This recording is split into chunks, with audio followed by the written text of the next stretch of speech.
Serenade by Mozart in the background. We are all aboard the toxic Yuri train. No ukuleles, only Mozart. It is Offsuit Pair by I just processed the username. Hamaonoverdrive. Made for this year's Toxic Yuri game jam. What is your source of power? Standardized testing, of course. Ooh, Reckless. Absolutely perfect specimen. I've seen this recommended. Of course, heaven will be mine. That's always a good sign. Throw the robots from Robot Wars, but they're lesbians, Harold. Her flesh that lingers.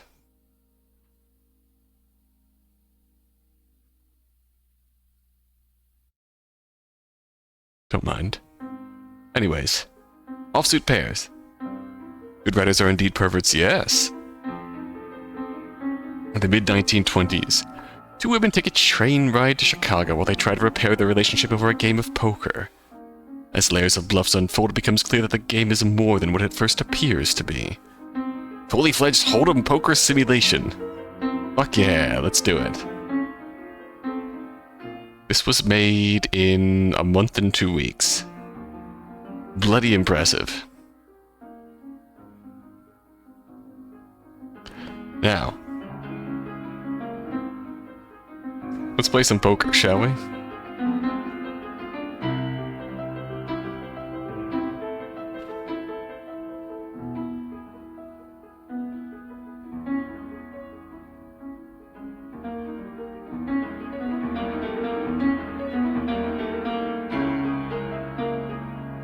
Poker time. Come on, where are you? Alright.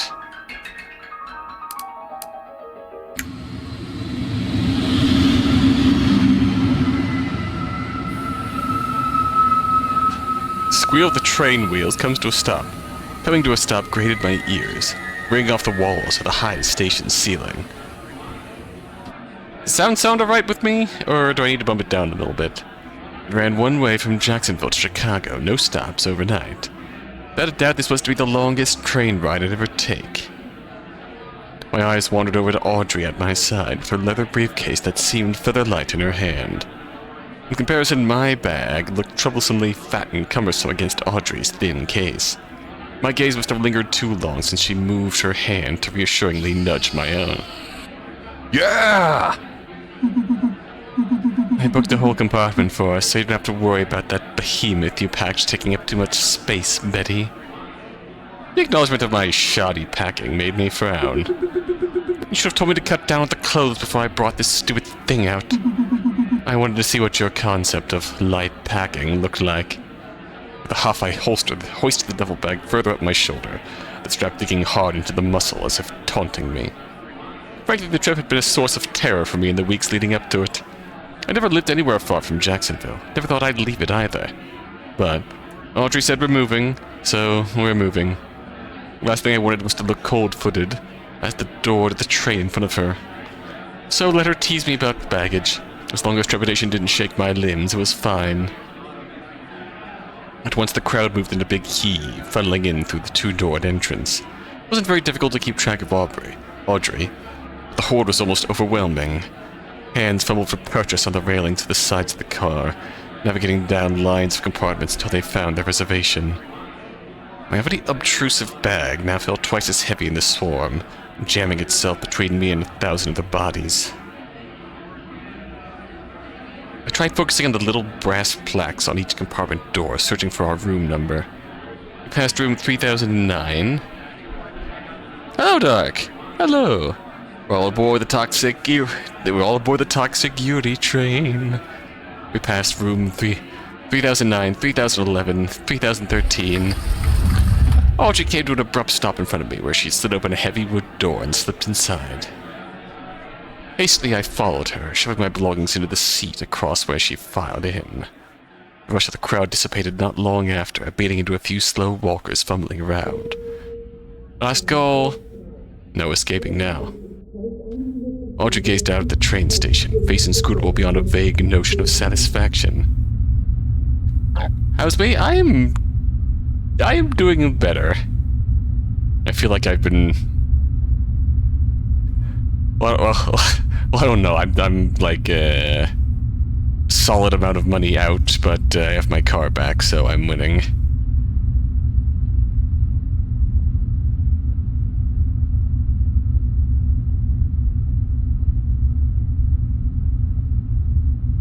But how you doing? How you doing?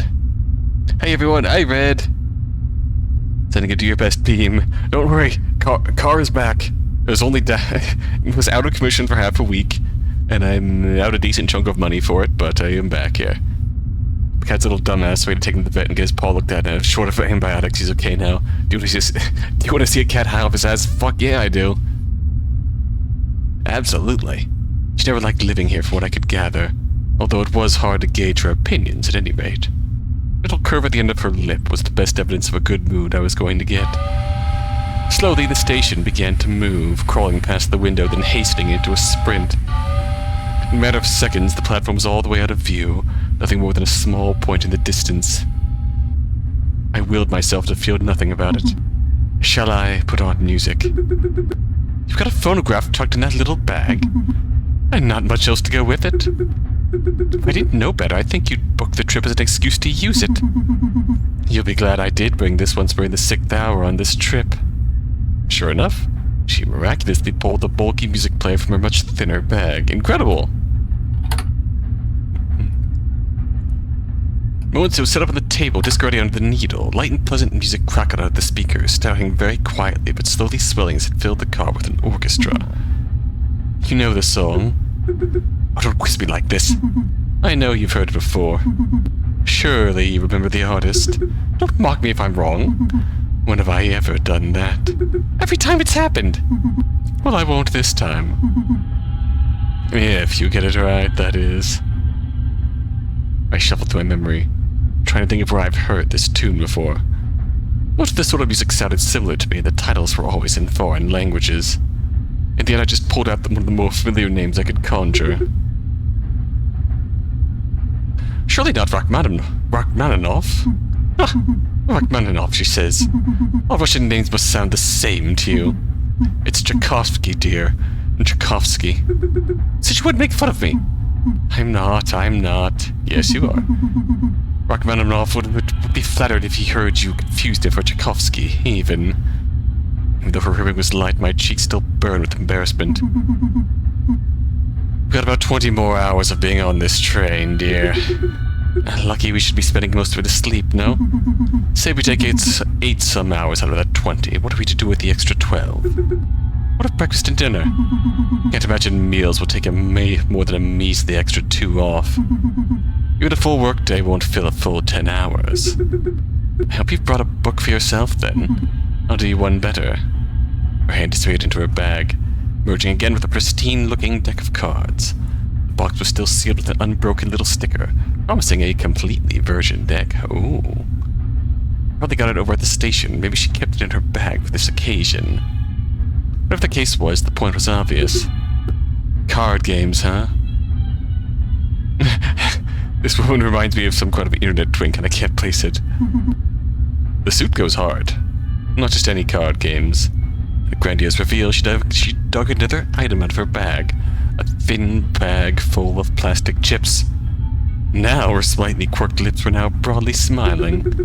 It's been so long since we played poker together, hasn't it? And how? Well, the reason we should play once more. Surely you don't just want to squeeze dough out of me. I could never. Only so many chips here. She punctuated her sentiment with a shake of the bag. And how shall we play? Let's be structured about it. 3 quick games with a low mandatory buy-in. Whoever wins 2 of the 3 games gets their spoils out of the loser. A low buy-in? That will end rather quickly. I told you I didn't want to bleed you dry, yeah? A snort unwittingly came from me at her audacity. Well, if you're so eager to be put in your place, I suppose I'll just have to play. With an ostentatious flourish of the hand, Audrey broke the seal of the cards and popped the box open. That's the spirit, doll.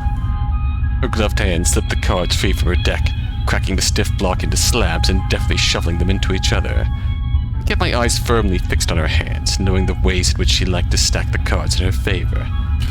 Audrey liked to pull fast ones in card games, but I always didn't think she would pull that on me. Famous last words. That was one of the unspoken promises in our relationship, a unique kindness that Audrey afforded me over all others. Ah, the card shot. As I thought about this once comforting reassurance, something deep in my stomach churned. Though neither of us spoke about it, there was an undeniable rift between the two of us. The chasm between my thoughts and my actions grew by the day. Could I really consider these rigged games to be something unique between us anymore? Pushed away these thoughts for now and drew my attention to Audrey's hands. Playing games with Audrey taught me one thing, was to pay attention when someone else shuffled. Oh, it's definitely Alucard? Yeah. Okay, yeah, I can see it. I see what you mean, Doug. Her hands were as swift as ever, skillfully splitting the deck in two, then arching the cards and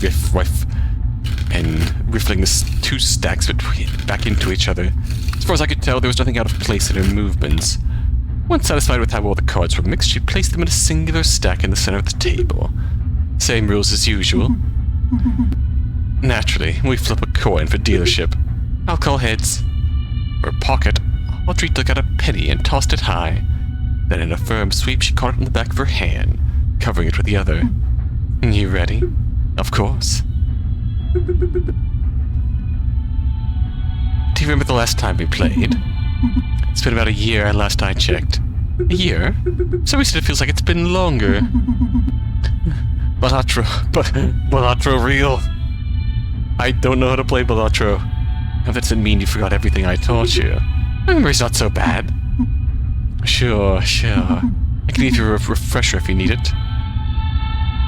Sure, give me the refresher. First, we start by dealing both players 2 cards. These are your whole cards and will ultimately decide whether you win or lose.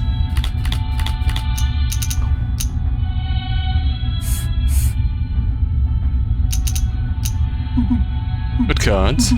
Well, you won't necessarily know what that means yet, I suppose. Let's skip ahead a bit and talk about how hands are scored.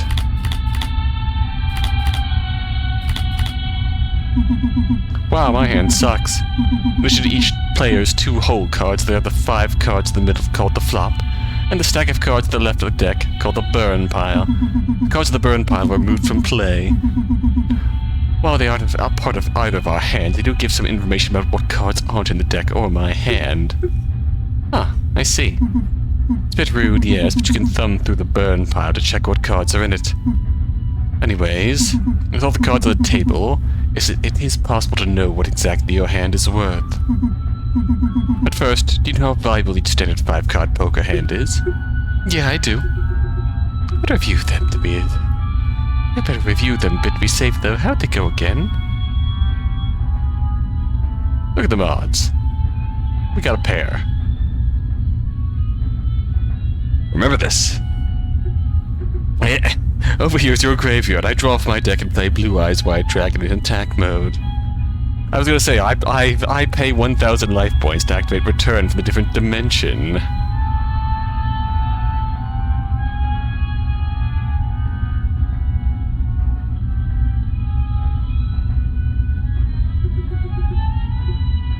Just get a royal flush each time. Yeah, it's a skill issue. I should be able to remember this in the future if I need to. Good. Your hand is worth the best possible 5-card combination of your 2 whole cards and 5 communal cards.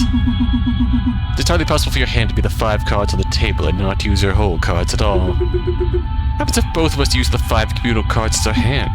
Well then, that's a tie. That brings me to my next point, tiebreakers.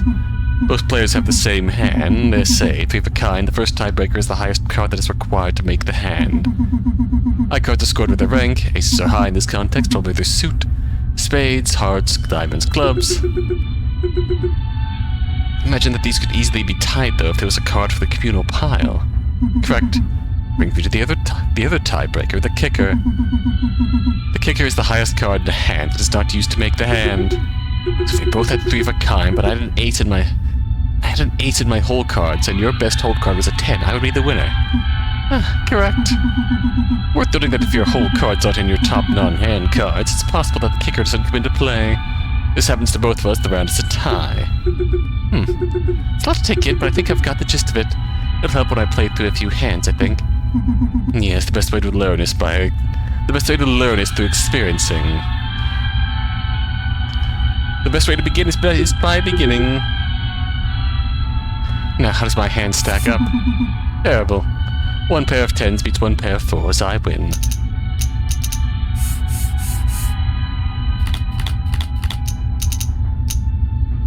Okay, now that you understand how the winner's decided, let's go over how betting works. Dude, apologize to case one, it could have been a whole lot more complicated with its poker talk, right? Because you're the dealer, I have to start by making the initial wager. Right now the initial wager is 3, brown chips are worth 1, blue chips are worth 5, red chips are worth 10, and white chips are worth 25. Now if you were the dealer, I would be the one who has to pay. Correct. Dealer changes after every hand, so this will be just you just as often as it is me. Now the core strategy of this game comes from betting. Multiple phases of betting for each hand. Once after the initial cards are dealt, after the first 3 cards are dealt to the flop, we'll bet with each deal. When you're betting around, the 3 actions you can take: call, raise, fold. You call, you make your wager equal to your opponent's wager. Let's start with you calling for this initial hand. Fold. No, don't fold. Okay, that's handy. Call.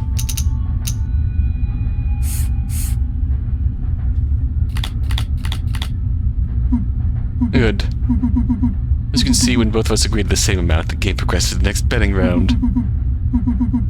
Calling after your opponent has called, meaning you want to altering your bet, is called a check. Check is what triggers the end of the betting round. When you raise, you increase your wager by the total amount that your opponent has wagered. It's often the same as doubling your wager. Oh. And the one time when raising means something different is when the round starts. Is matching your opponent's wager and increasing your wager by the same thing, yes? In that context, raising means betting twice the starting wager. Raise my wager. No. No, don't call.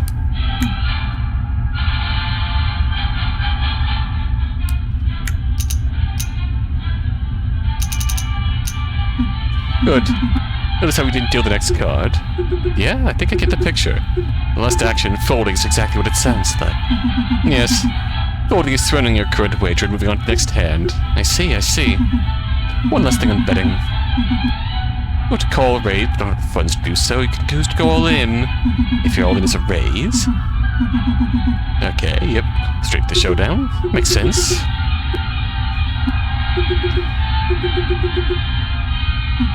True. That'd be rather silly, though. Right. Hard limit on the... Okay, that's why there's a 3 per hand. Like this Hold'em poker game? Yes! We play in poker. Does that include both our raises? Correct. Let's play out the rest of the hand.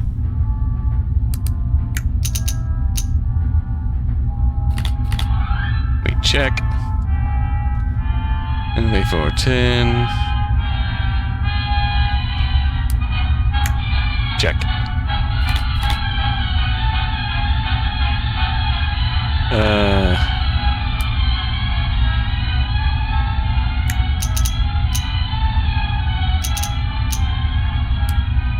Showdown.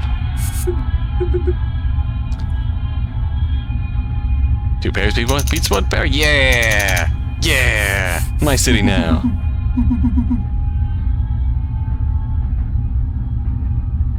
The outcome of the game doesn't matter with which ending you get, but it does still have different dialogue, so all in. Nice. One last thing, mixing's a bit from how we used to play. What would that be? I said Hold'em feel a bit stale compared to conventional poker, no? Sure. What your hand is, when to raise, when to quit, exactly. Once per hand you can burn your whole cards, then draw that many new cards to the... Oh.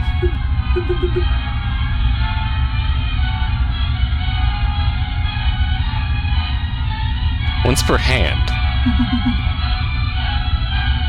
Action during your turn, not something that progresses the game. 2 lesbians playing poker. So this is Bellatra.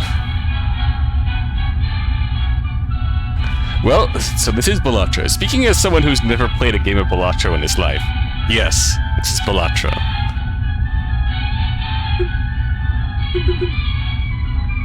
Alright, shuffle up and deal. I'm not swapping my hand. You're doing it.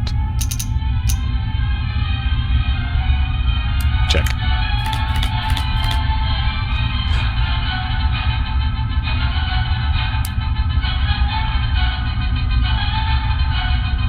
Check.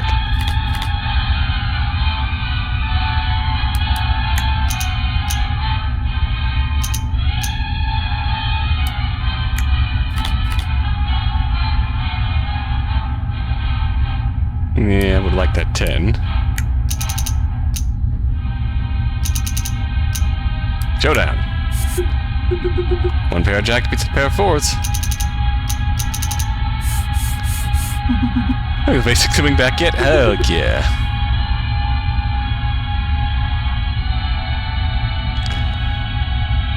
We could raise after they call. They hadn't left to begin with.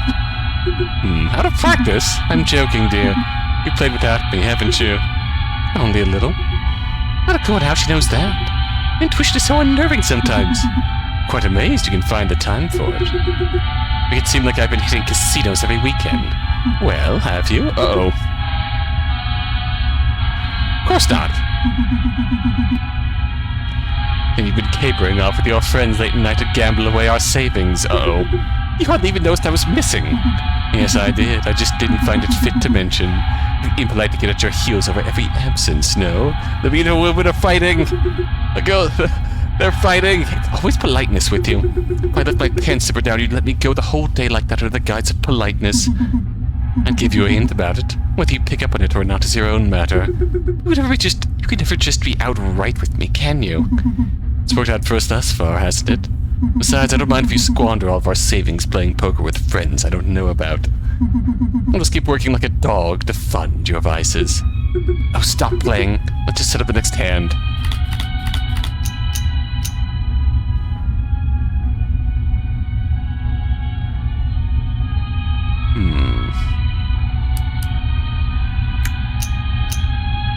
Call for 1. Well, that's a 6 here.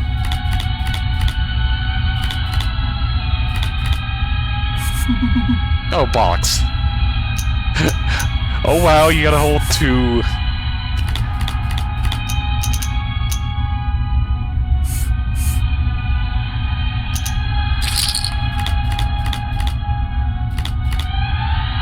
Okay, races. Yep. Score. My city now. Ah, lucky you. Don't you mean well played? And that too, sure. It's arrogance. I won't be taking it easy on you from now on.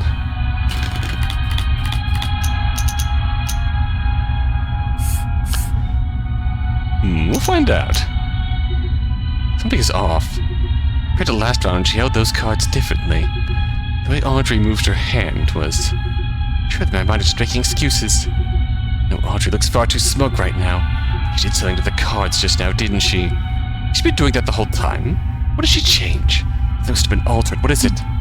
Betty, is there a problem? Ooh. Retaliate. No, not really. You sure? They had a frightful expression for a moment. More importantly, when are they gonna make out sloppy style on top of the table? It'd be the... It's nothing, really. If you insist. If I called her out, she'd probably brush my concern off. Even so, I'm certain she cheated. In fact, that's why she must have wanted to play to begin with. Just to fool with me, as always. Taking and laying down for too long. She ought to see how it feels for once. Betty? Yes, yes, back to the game.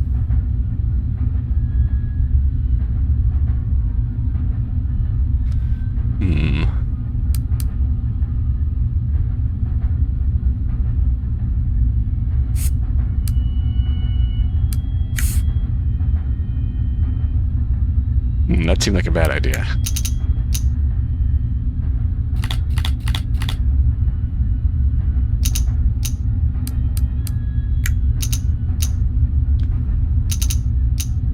wow, that's,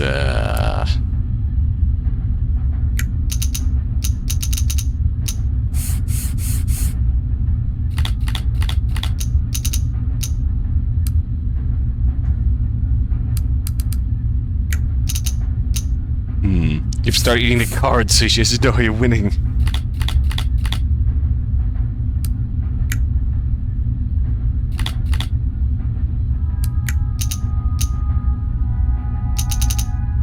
Oh, damn. This is looking good. Don't know if I'm gonna win this one. Just force this hand to end. I won't have to lose $9. We are on a train. But I fake a reason to knock over the deck.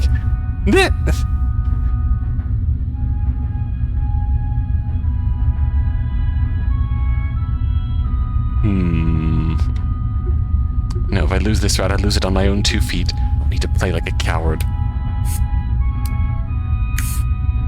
Well, that helped nothing. Bollocks.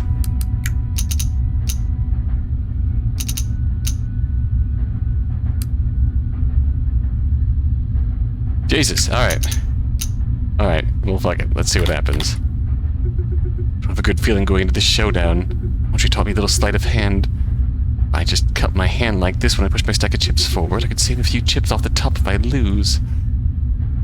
Alright, I see what we're doing. Like normally. I choose to raise this high. If I lose, I lose. 3 of a kind beats 2 pair, I win. Yep. We playing honest.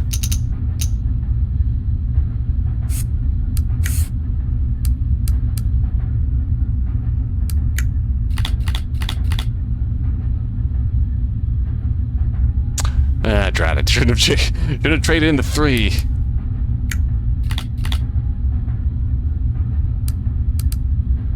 Power move, all in. Pushing all my 1 card in here. I win. 1 pair beats I card. Yeah! Yeah! You only had the smeared joker.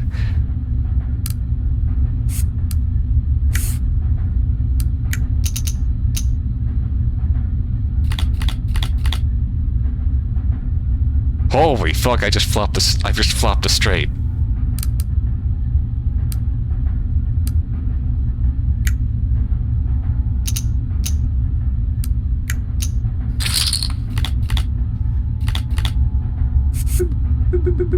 I win. What? Yeah, oh damn. Queen eye straight. King eye straight beats queen eye straight. We're still in it. We're still in it, gamers. Damn, double swap.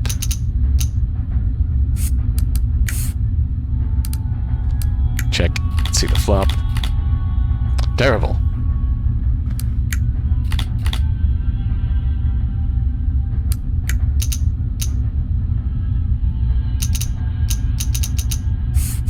Alright, I'll take it.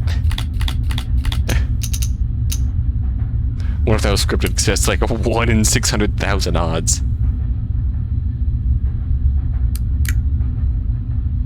God, honestly.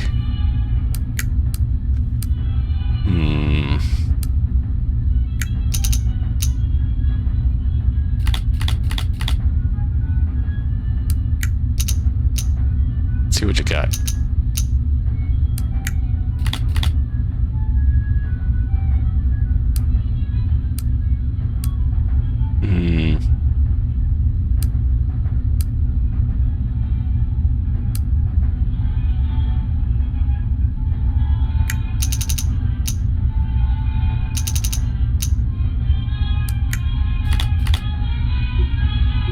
Wait a second.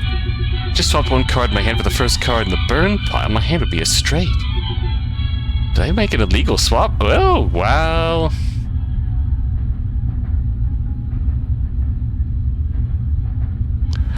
I just got back and I heard something about straights. I was promised Yuri. Oh, we have several options here. We're playing this straight up. No, something like that, but not really blatant.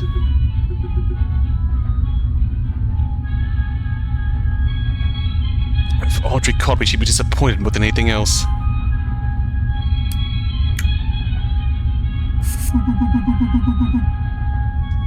Oh, bollocks. Well, it's Jover, gamers.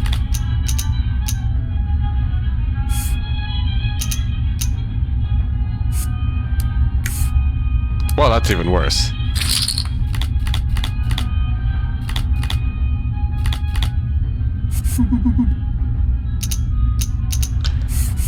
GG, gamers. Well played. You know, I think your poker face could use some work. That wasn't an invitation to critique me, you know. You look like you wanted it. I think you might need to schedule an eye appointment soon. You're such a sore loser now. As someone who supposedly hasn't played in ages, you seem to return to form quickly. Are you trying to accuse me of something? Accuse is a strong word.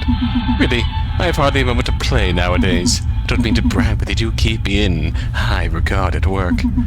Whenever I'm not at your side, they have me at all hours of the day. Simply exhausting, you must understand. Thus, no time for games on my schedule.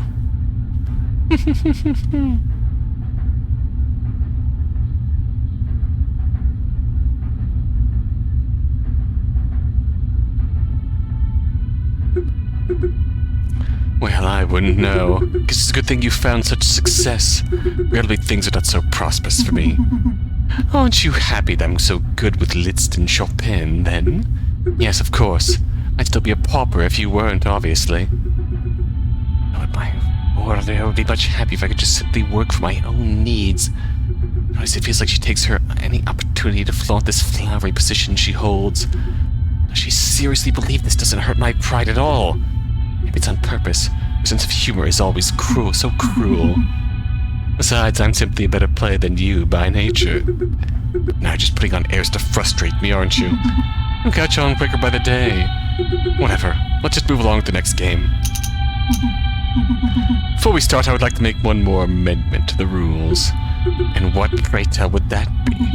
Put a cap on raises to prevent the game from ending early, no? Needs to say we made it to game 3. Why don't we raise the stakes and remove the re-raise cap? Sounds suitable for a grand finale. Let's do it.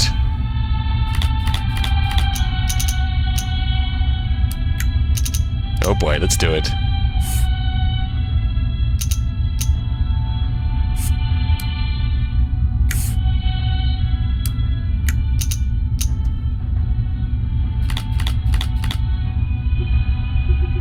This is looking good. I wonder if I'm going to win this one. We could just force his hand in and would lose $9, but we ought to train.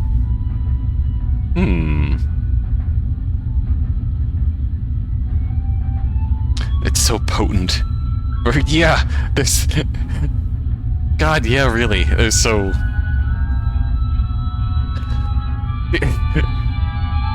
She's... Fucking... Audrey is so toxic breadwinner coded. It hurts. Does this round lose on my own 2 feet? Okay. Yeah, we're just playing straight up this time here. I assume the endings come about. The other endings come about based on how we interact with the game here outside of normally playing the game.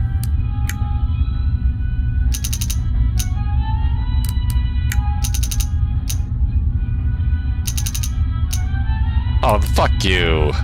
That's mean.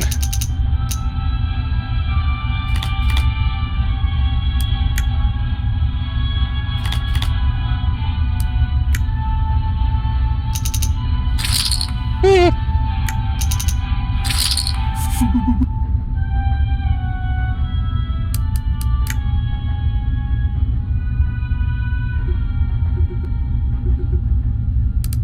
don't need to play the coward.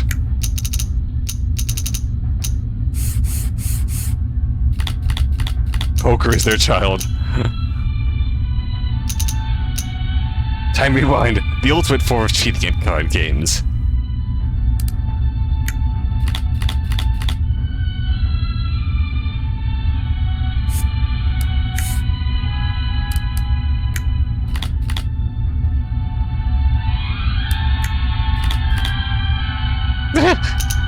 Mean to me.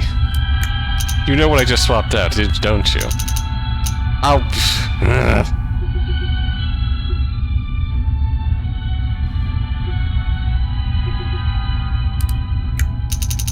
Mean to me. Still goes to a straight, call that hetero-flexible.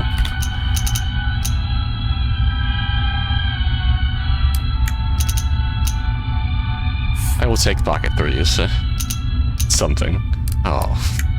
God, you are really aggressive. Good God, girl. Good God, you are flexing all over me. Alright, fine. Eat my pocket threes. Bollocks. Bollocks. Bollocks. Full house beats 2 pair, I win. I'll take the L. Just to see where it gets us. Take your damn chips. How bitter. We're only playing a game, dear. Game or not, it's real money I risk. Does it matter if it's in my hands or yours? I give you everything you want already, don't I? What sort of power play is this? Had she really cheated? Is she trying to enact some type of punishment on me? Give me allowance and wrench it away while putting the loss on my shoulders? Like I'm a child to her. Ah, you've got such a nasty expression. Since when have you been such a sore loser? Let's tally the chips now. I had forgotten we were only playing to 2 wins. Would you look at that? I've come out with the most. Lucky me. Come now, luck's nothing to do with it. Since you've cheated in place of it, I imagine. Oh, flattery. It does pain me to see my hard-earned money go, you know. Should hope you really won't just blow it all in cigars. Please, I'd be saving it from the fate of being lost in a juice joint. Don't appreciate this depiction of my character you make. I figure it's time for dinner at any rate. You said it was provided with a train, yes? Of course. Complimentary with the ticket. Audrey swept the cars together, packing them back in their deck case and pocketing them. He slid out of the compartment chair and opened the door, holding it for me to follow suit. God, they're so toxic, so hot. I understand moths now, that flame is so hot. Real. Flame is so hot and it burns so good. It felt cinematic, the idea of eating in a train car. Or maybe romantic. It's not as if we often treated each other to luxuries like these, much less gourmet dinners. Multiple times I had found Audrey eating cheap snacks and candy at her desk after getting home late, so her choosing to eat food like this wasn't a matter of picky palate. I wasn't sure what to expect from such a high-class menu. I found my stomach rumbling in anticipation. This was the sentiment of being taken out that distracted me from my frustration with Audrey's playing. Even though we'd committed ourselves to each other, we seldom did couples activities. Sometimes I forgot that we'd even been formally engaged in the first place. I followed her lead closely to the dining car, squeezing my way around other passengers in the cramped corridors. My own hunched gait felt so pathetic behind her confident strides. Making for my own unease, perhaps just to focus, I tried to memorize the numbers of the cars going up to the dining car. 4012, 4013, 4014, 4020, 4030. When I got to the dining car, the passengers were scarce. At one end of the tables, there was a small rack accompanied by an attendant carrying magazines, chessboards, and other games to pass time with. At the other end, a lone pianist sat at the edge of his seat as he gracefully worked the keys. His grandiose swaying was the only thing in the car that outwardly reacted to the love song. I wanted Aubrey to hurl another quiz at me, but she made nary a comment. I would have been able to answer correctly, too. Lieberstrom number 3, one of her favorite Liszt pieces. We had no problem finding a table with 2 seats tucked away neatly by the window. I had no time to admire the countryside whizzing by before a passing waiter handed us menus. Words typeset with tasteful thickness lined both sides of the menu. I quickly read through the options, but deciding on an entree was another matter. Some items were utterly foreign to me. I tried to imagine what oysters Rockefeller or shrimp cocktail might taste like in my mind's eye, but came up blank.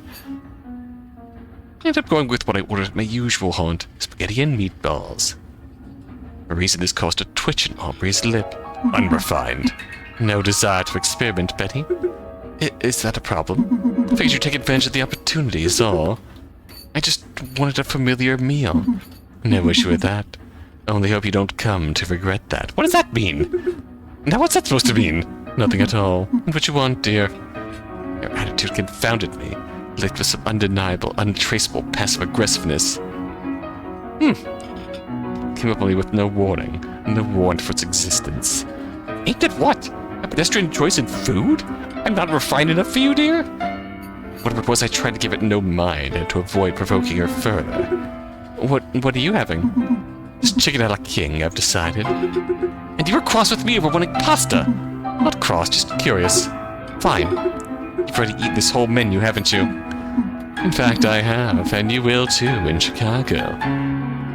Mentioned the city formed a little pit in my stomach. It's got to strangle you to death with the spaghetti. Anxiety I felt at the train station ebbed over the course of our game, but now returned with a vengeance. Will life really be so different there? And of course, like you wouldn't believe.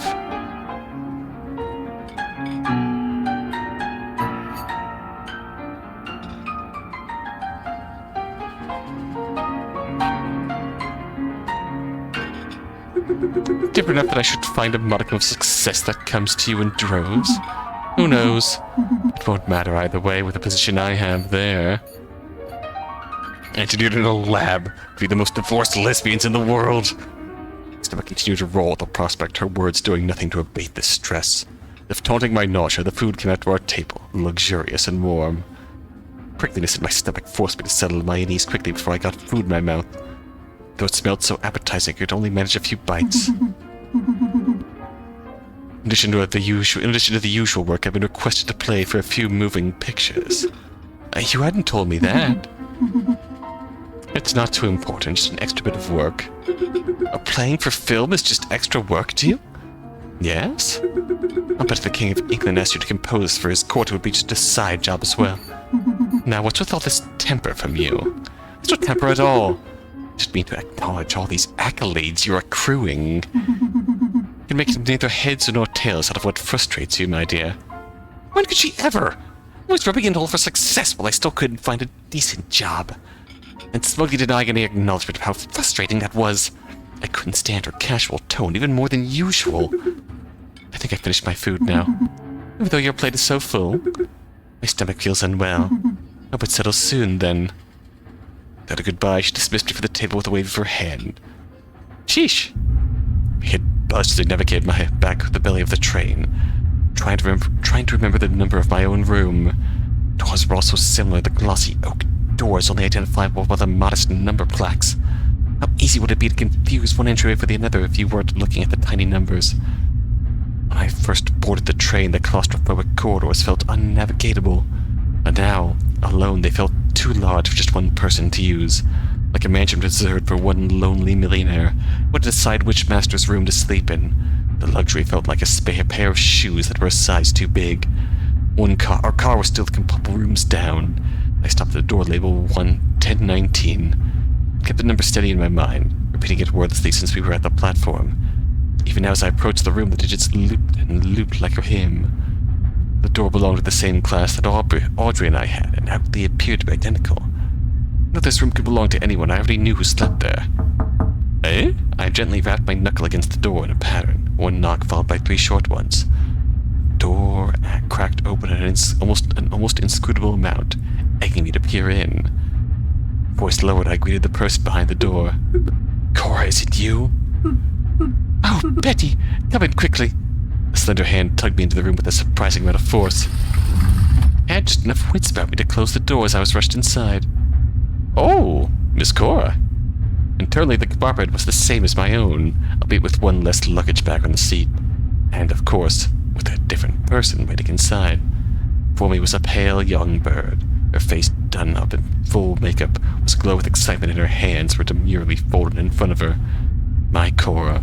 Well then! Immediately I drew her into my embrace. Miss Betty. Goddamn. Oh. Well, that explains some matters. Cheating's not just for card games. Yeah. You've made it inside all right. Wasn't a problem at all. I missed you loads, Betty. I'm sorry I made you late so long. Oh, don't worry about that. All that matters is that you're here now. That moment her selfish reassurances made me want to cry. When we parted, I made sure to school my expression into composure. Cora's smiling face looked so carefree, in a gentle way, unlike Audrey's cold grin. It's not a poly relationship, it's an affair. Yep. thinking I reached out to affectionately pinch the skin of her cheeks. A resulting giggle nearly healed my spirit in a blink. How have you been, Betty? You're sweating this trip like it'd kill you. Riddled with stress, being frank. Thinking about Chicago is enough to bring me to tremors. Work search taking its toll? Quite so. I swear you're resilient like an ox. But there's plenty of opportunities up in Chicago. A smart girl like you's bound to find good work. Besides, there's a lot more progressives and unions there too. But is that enough? Surely you're not trying to say you're unqualified, are you? Because, without a doubt, you're more clever than any fella I've ever met. And I don't say things like that lightly, you know. You flatter me. Not flattery. Then, bias. No denying I adore you, but I'm a rational woman. Light giggle escaped my lips at the word adore, unused to the blatant affection. Audrey doesn't seem to think the same. Really now, he seems to think all that matters is that she's got work. No faith in all that. Ain't no faith in all that I'll get anywhere in that apartment. You always talk about how that girl doesn't respect you at all. I've no idea why you stay with her. It's difficult, Cora. Paying my bills for 3 years. Even so, only 'cause she wants you to move in with her. You ask me, I think that girl just likes having you on a leash. Girls like her don't really see you like an equal, Betty. Cora. Part of me wanted to jump to defend Audrey at that moment, but a little, sinister part of me emphatically agreed. I'm serious, she's bad news. And what do? My brother has a place in Chicago. I was going to stay with him when we got off. Stay with me and him till you can find some good work. And just leave her? And just leave? She doesn't actually want you to succeed, Betty. I want to see you happy. For some reason the sentiment turned by my gut. Cora made me happy, she really did. Unlike Audrey, she could stand to be sweet every now and then. And her voice was nice too, real maternal-like. When I thought of leaving Audrey, my head throbbed with guilt, beyond just paying my bills. It hurt even worse not knowing exactly why. My moral compass must be fussy about my meeting with Cora. It's not as though me and Audrey had some written agreement of faithfulness. It was an unspoken expectation of union. In all but documents, we were married. Naturally, I should feel guilty over splitting with her for my lover. Cora seemed to pick up on that, moving to caress my shoulder. You don't need to do it right now. Come back to me about it after sleeping, okay? Of course, she was more understanding than Audrey would be in the situation. How to get back to my own compartment? Cora nodded knowingly. It's best if you did. I love you. I'll see you in the morning. Placed a chaste kiss to my lips, fleeting and soft. Touching my lips gently to the affected point, I moved to leave my seat. Corner of my vision, I could see Cora's hand flinch to keep me there. Good night, Cora. I forced my lethargic body out of the door. Return to our compartment felt blisteringly long compared to the walk to Cora's. Everyone sucks here. You're both just enabling each other's mental illnesses. You're both perfect for each other. Never change. Just never involve anybody else in what you've got going on. With some apprehension, I pressed open the door to see Audrey already seated. She looked none too perturbed about my prolonged absence. Welcome back, dear. No comment on my tardiness, not even a snide comment on being lost. Just a friendly greeting and a placid smile. The ache in my heart worsened, tightening like a screw turned too far. Against my better judgment, I brought the subject out myself. I've kept you waiting, haven't I? Such is not the case. I've only just gotten here myself. You enjoyed dinner, then? It was fair. Not as ritzy as you made it out to be. Ah, well, Come now, we ought to sleep now. Indeed, the sky was a slick black outside the window. The seat in the compartment reclined back, making for a comfortable enough bed. This will knock 5 or so hours off that travel time, eh? Oh, the excitement must be tiring for you, I imagine. It's been an eventful day for me, true. Sleep soundly then, dear, and Chicago will be there for you tomorrow. The words served to frighten me further. Exhaustion found me quickly. My eyes drooped shut as soon as the light in the compartment went out.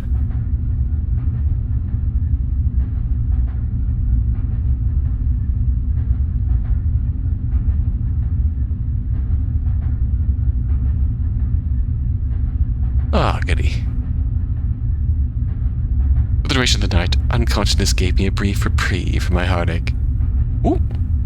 I was woken, not by the sunlight, but by the soft shuffling of cards and soft music. My eyelids fluttered open, adjusting to the brightness of the day.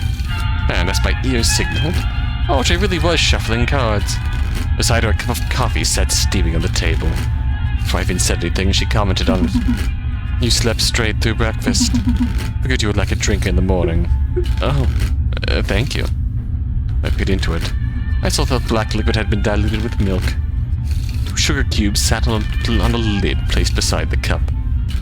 Audrey had never done my coffee before, yet knew how I enjoyed it. Wasn't sure how to commend her for it, so I showed my gratitude by simply drinking it. Now you ready for another bout? You've already set it all up? Waiting on me to wake up, I suppose. Surely you're not too tired to play. No, it'd be good to warm up with...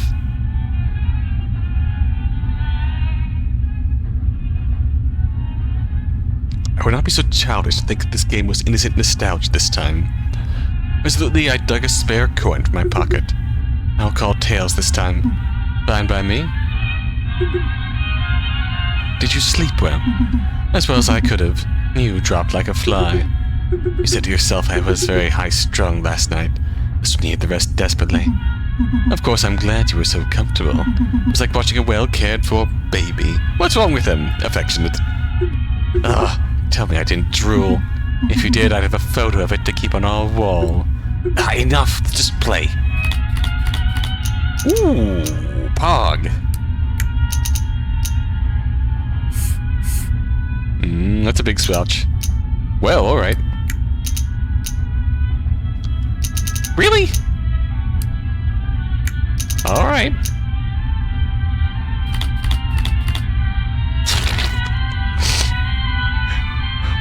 Well, gee willikers.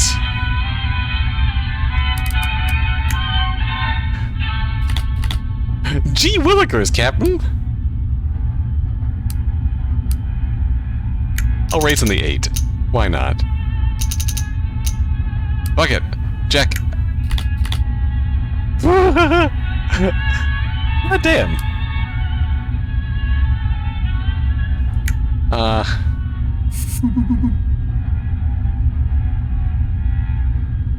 Hang on a minute.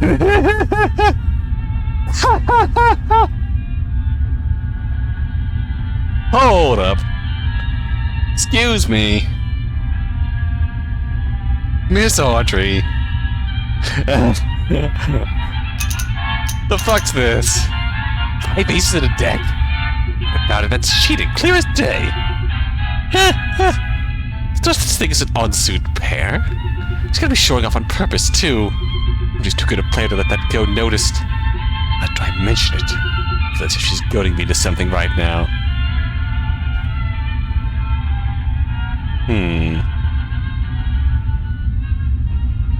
Consider how long Betty's been cheating, though. Right.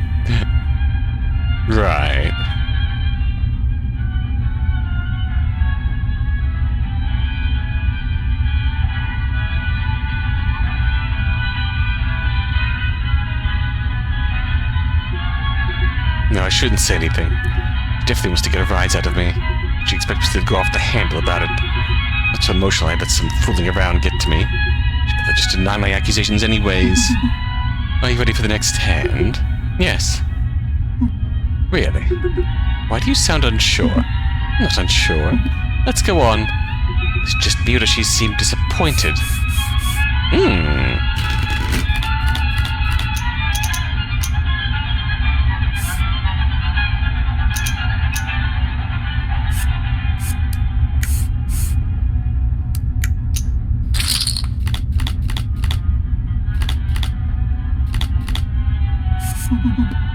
Two pair piece one pair, I win. Well, alright. You know, you're so on edge with me. Am I? It's like you're not comfortable around me anymore. Do you not trust me, dear? With what? Taking care of you. How would I have fears about that? You always talk about how well things are going for you, after all. You don't seem the slightest bit reassured by that. What makes you say that? I told you got an awful poker face.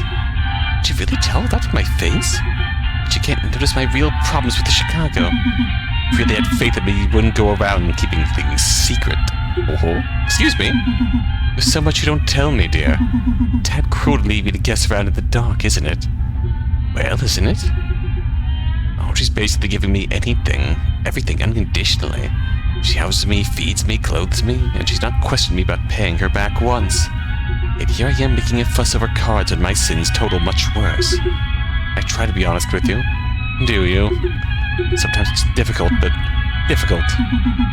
Never thought of you as the type to be hindered by difficulty. I've no clue what to even say. Should I fess up about Cora? Is that even what she's talking about here? Anything to say for yourself? Let's just finish the game.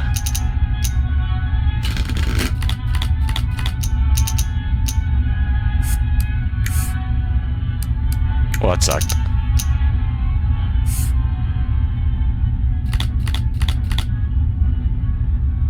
Oof.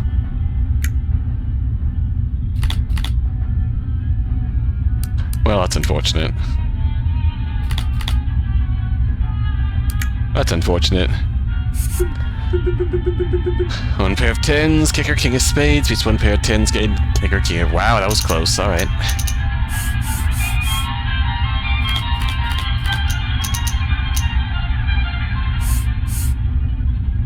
Double swap.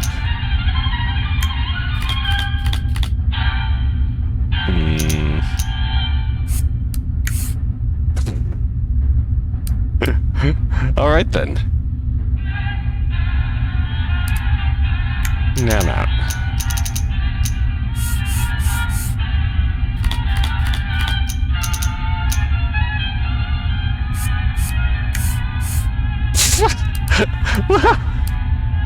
Well, I mean... No, thanks. I'll pass.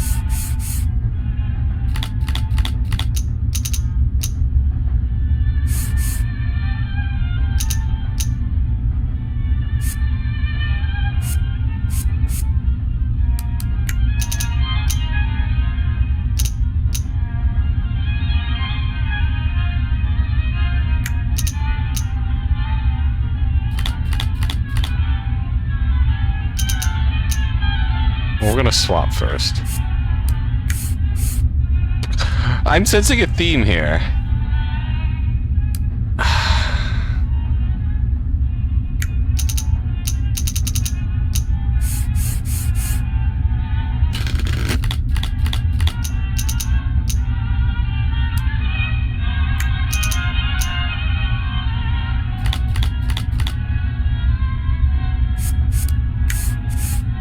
Okay, that's something different. Check.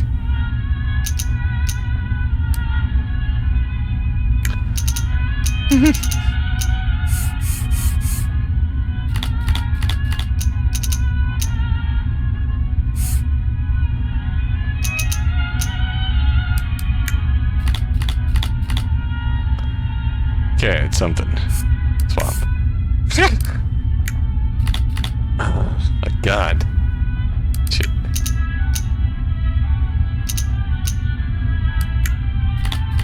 I generally did not mean to hit that button. Showdown. 2 pair beats side card, I win. Yeah, okay. Very good.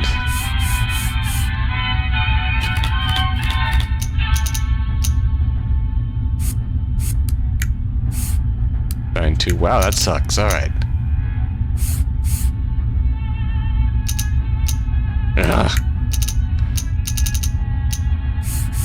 Really good storytelling by minigame. Yeah.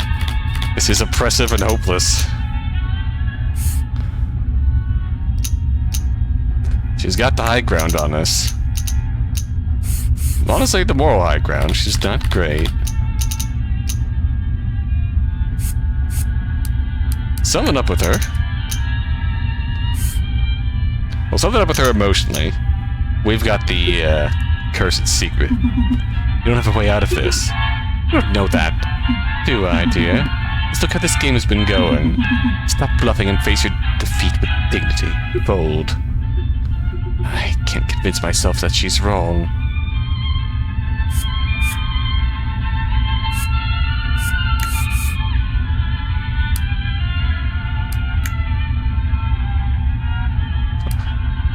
Wait, what?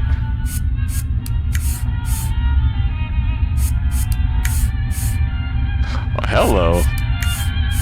New exploit discovered.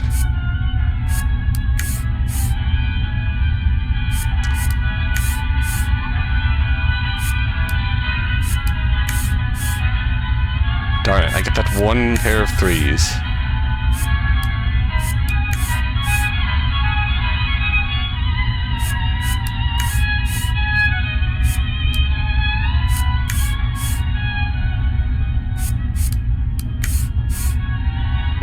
No. She's even fucking with reality. When the Yuri is so strong, she's even tampering with reality.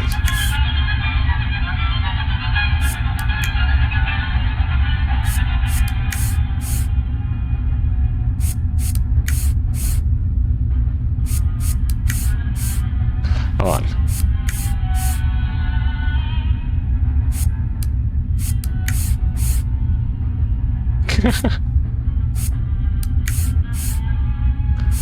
Oh, give me something.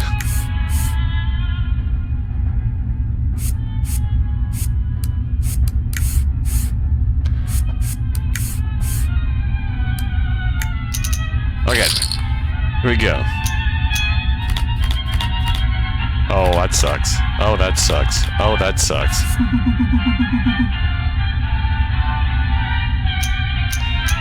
Understandable. Is there any point in continuing? Now, wasn't that fun? I really missed playing with you, dear. I could almost believe she did. That tight feeling in my chest returns. Me as well. I do appreciate all you do for me. Don't worry about that, dear. I know you do. You look horribly pale. Why don't you go and compose yourself? My feet feel heavy as I slink out of the compartment. Audrey hadn't even glanced at me as I left. Still, I felt the pressure of her silent command on my shoulders. Even though I'd been trying to get this reaction from Audrey the whole time, the guilt was far worse than I'd expected. The reality of it sank like lead in my stomach. Couldn't keep betraying her like this. Accidentally, I knocked on Cora's door. Well, good morning, Betty. Are you okay? Genuine concern was like salt in my wounds. My mouth felt desert dry when I tried to reply. Oof.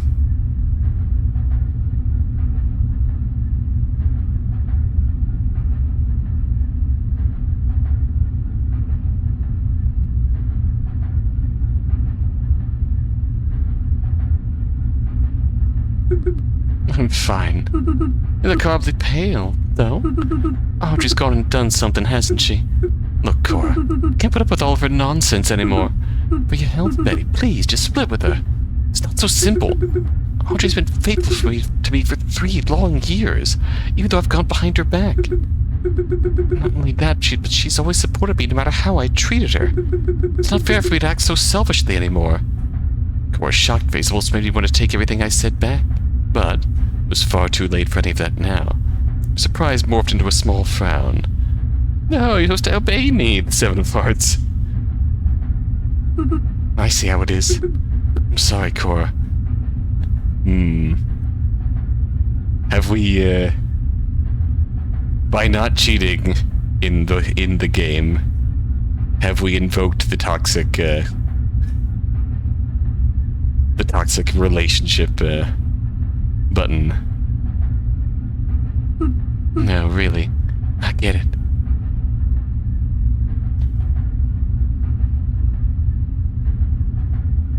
Just go on back to her. Forget about me. Able to muster up any reassuring words, I left her compartment and closed the door as gently as I could. Felt the heat build in my eyes, threatening to spill tears of weakness. Although I stamped out that urge as soon as it began. Wouldn't do good to return to Audrey's car with puffy eyes. Rather, my mind wandered back to an event from some time ago when I first moved in with Audrey. It was a while after Audrey had left for the conservatory. Even though we'd parted on bad terms, I missed her so badly it felt like my heart had been bruised. Our argument only served to torment me with the idea that she might continue to hold it against me.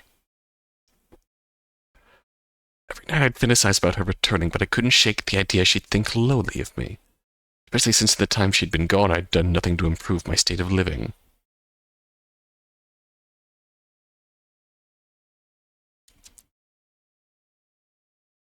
While she was off gathering fame and wealth, I still toiled in the same dead-end job. This torture would suddenly last years before Audrey would suddenly return like she'd never left. One moment I was wallowing in my anxieties, and then the day she came back, Next moment she was in front of me, chipper as always. She'd apparently been on vacation and wanted to return home to reminisce on her childhood. When we saw each other, it was like the argument hadn't even happened. Her demeanor was so casual. I could still remember the exact way she greeted me. Haven't forgotten about me, have you? Well, I'm back for a bit. I was feeling nostalgic, you know. And after she went right back into chattering about her day. All the while I was so happy I thought my chest would collapse in on itself right there. If you'd act like nothing had changed between us, I'd be satisfied with the rest of my life. But her visit wasn't just for childhood memories. To my surprise, she wanted me to move in with her to the bigger city, Jacksonville. My work was much too far for me to be able to commute there every day. I told her as much, too. Yet she insisted that she could provide for me if I quit my job. Whatever her new job was, it must have been insanely luxurious. And my youthful pride was still intact, I would have denied this handout. More like they would have wanted to be the one who'd provide. Alas, years of this miserable job had worn down any such pretense. I deserve a sugar mommy. Here before me was the promise of stability, wealth even. There was the opportunity for improvement as well. Jacksonville was always too expensive for me to move to, but many good jobs were to be found there. If Audrey really was willing to provide for me, then this was not a second opportunity of striving for success? I had to take hold of the opportunity, unlike last time. Gotta sleep, have fun with lesbians? Will do, Doc. Take care. Have a good night. Audrey's house was much larger than my meager living. Despite that, we found ourselves becoming very close. So close that it became unspeakable. Although our relationship had been illicit, I couldn't bring myself to feel ashamed of it. Being with Audrey was the closest to living the ideal life for myself I'd ever get. We even still found time for the games we enjoyed as youths, including poker. For some reason I always thought she'd play tricks on me. She never did, though. Audrey only ever played cleanly with me. Not I ever thought malice was present in Audrey's actions. She never tried to help me, even putting more work on herself to do so. Behavior now was only righteous, given what I'd been doing. We paused before the door to me and Audrey's compartment. Briefly, I feared she'd be angry with me, but when I entered the room, she was serenely smiling. The lesbians will not have fun. Music faintly played from the gramophone beside her. I take it you're feeling better. Yes. I could hear that, dear. Come sit and listen to this with me. It's actually Rachmaninoff this time. Ah, I should have guessed. Her mood seemed to have improved greatly as I returned. What my conscience wanted me to tell her about Cora and our parting. But I figured Audrey must already know. Instead of bothering her about it, I opted to remain quiet for the duration of the piece. Audrey, too, seemed quite content to sit and enjoy the music. We got to the end of the entire work before the train arrived at the station. As we found our way out of the compartment, Audrey tugged at my sleeve for attention. That look. Betty dear, could you carry my luggage? My arms feel a bit sore. Oh, of course, Audrey. Yeah. Pushover ending. Understandable.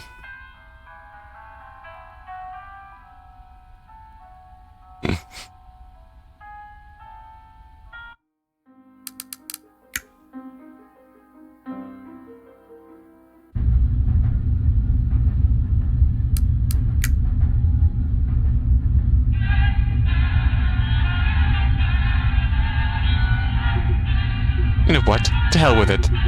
If she wants to play this silly cheating game, I'll let her. If she's going to act all unreasonable, then so will I. More than only one can play at that game. I fucked up! I'll have to get away for a moment for the next round. Are you ready for the next hand? Of course, are you? You're certainly spirited. We want to doze off with ball playing now. I'm happy you're so enthusiastic. Let's move along then.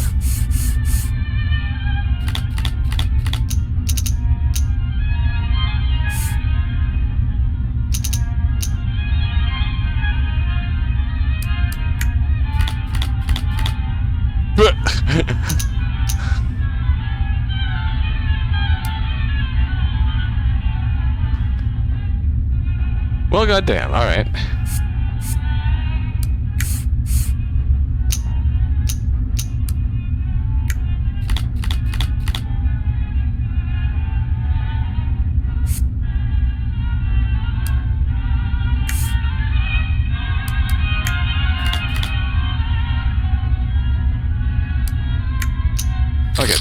all in.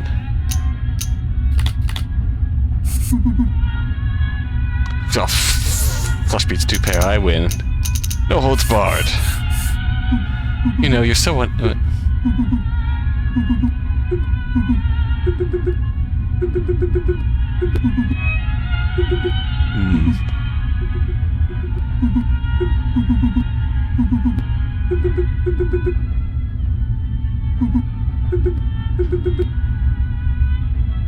Well, there's things you never tell me either. Things such as, for starters, the whole business with the film. How long has that been in your plans before you sprung it on me mid-train ride? As I told you, it's just extra work.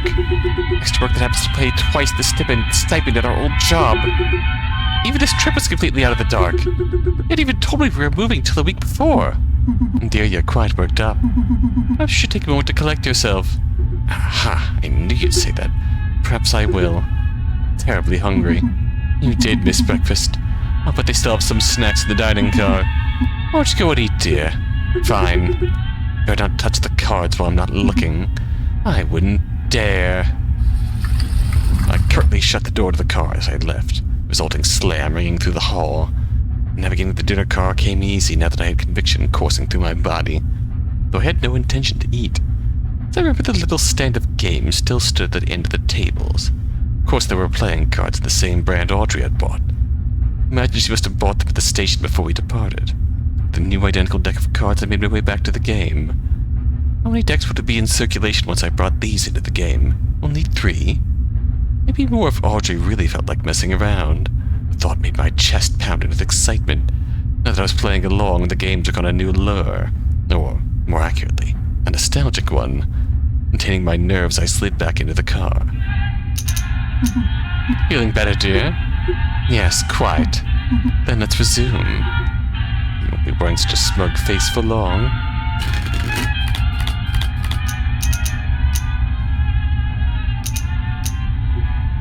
Alright, if I want to beat her own game, I'll need to plan ahead a bit. If I just hold cards in my second deck in my palm and then place them on top of the deck when I go to do my swap. I can even stack as many cards as I want to ensure that the flop is exactly what I want it to be. Assuming Audrey doesn't catch on and swap her own cards back on top first. Oh boy, let's do it.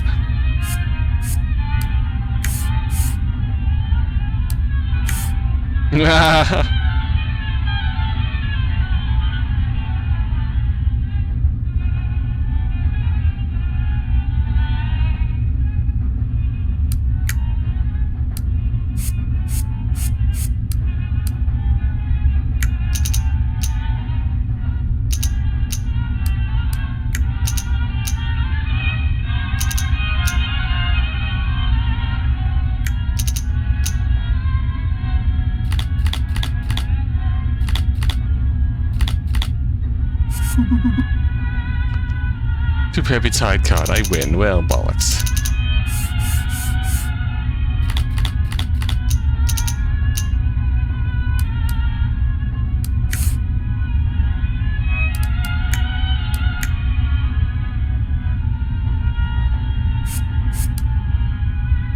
Oh shit.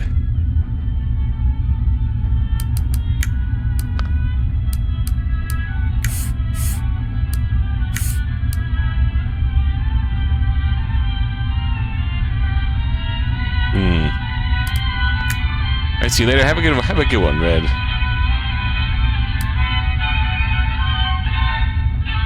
So.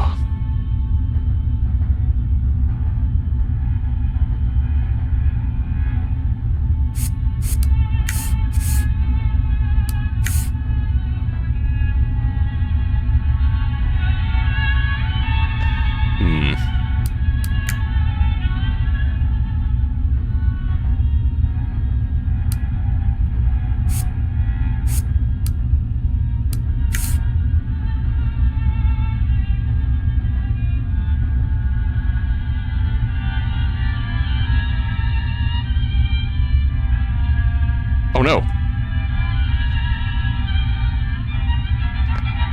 Game machine broke. Are you having trouble understanding how the cheating works, just pondering the right way to cheat? Yes. And plus the game is frozen. So I have cheated too hard.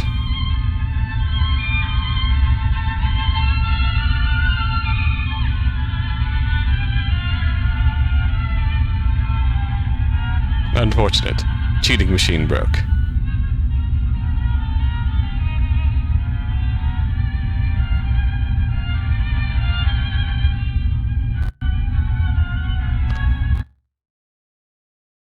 Cheated too close to the sun.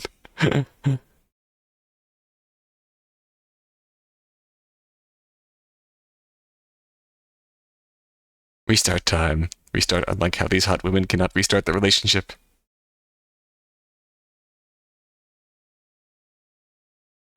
Alright.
I am terrible at cheating.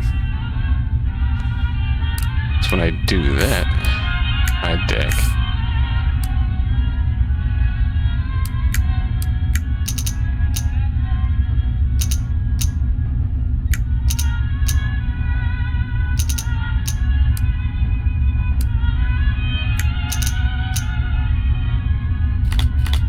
Okay, yeah, deal one card out, and then we...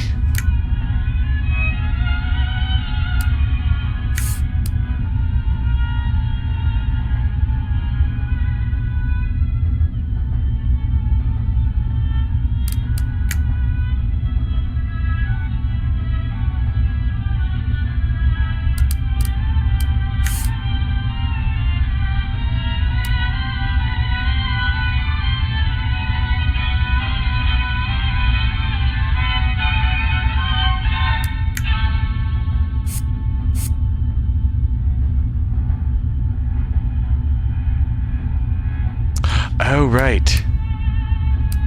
Oh. So we have to... once we've palmed the cards to the second deck, okay.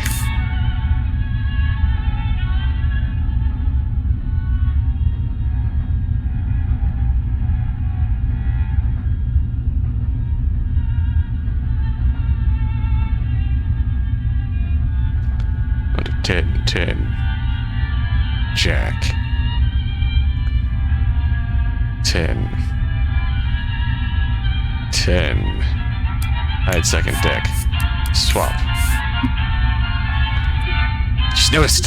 Try to play it off all you want, but I saw that reaction. You didn't expect me to actually challenge your little charade, did you?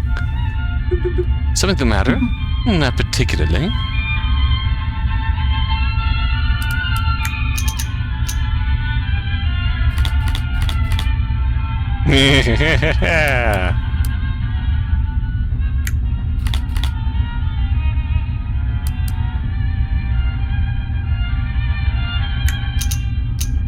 You're gonna fold. Yep, you're gonna fold. Behavior identified. You notice that shit was rigged.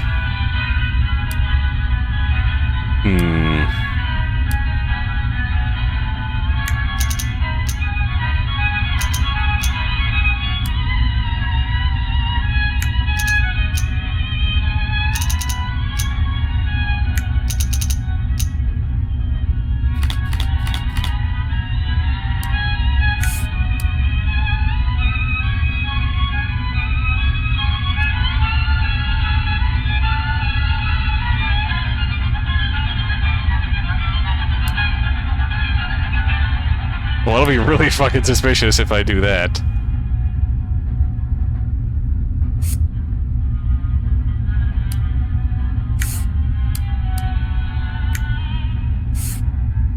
Oh, you did something. What did you do? Did you put in an extra 10? Yeah! Yeah!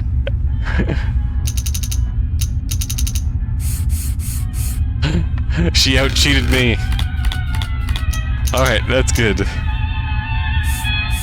Alright, double swap.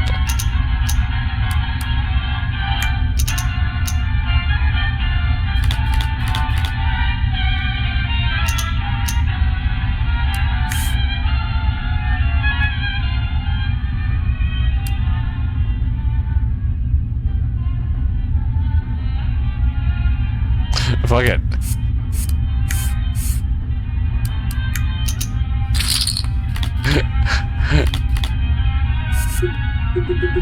Four of kind beats full house.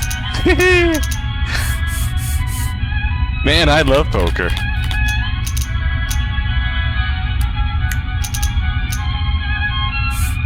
Oh. What else we got hanging around here?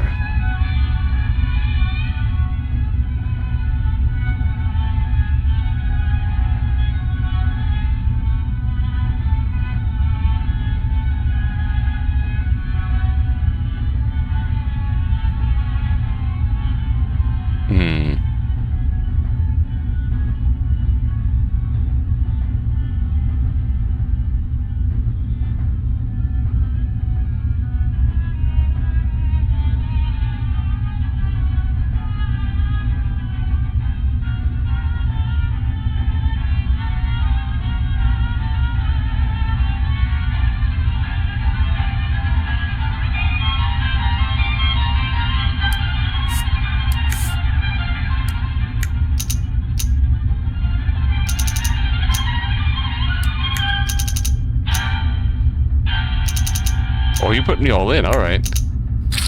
Let's go gambling. Four of a kind beats one pair. Boom!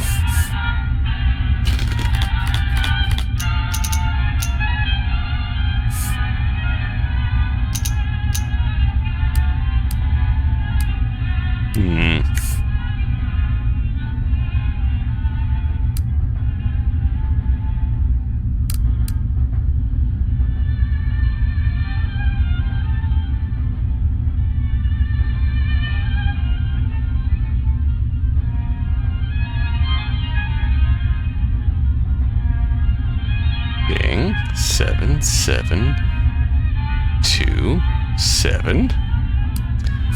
Swappy, swappy.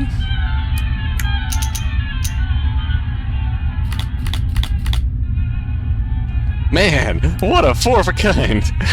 Not suspicious at all! Oh, hello. Well, that's a king in the burn pile, though. So if you've got a pair of kings... I win. Four of a kind beats flush.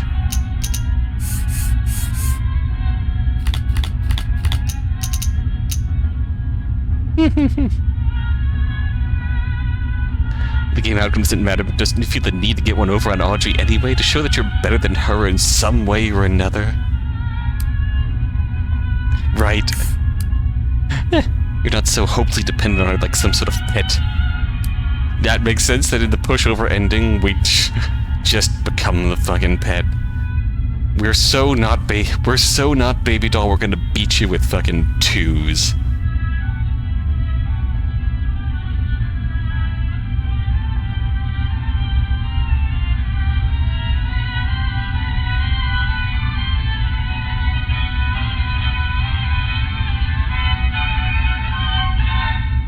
We're gonna beat you with fucking 2s.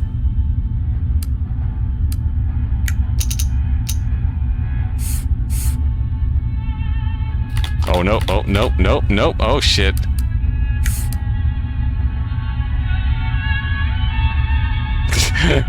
She just debated us.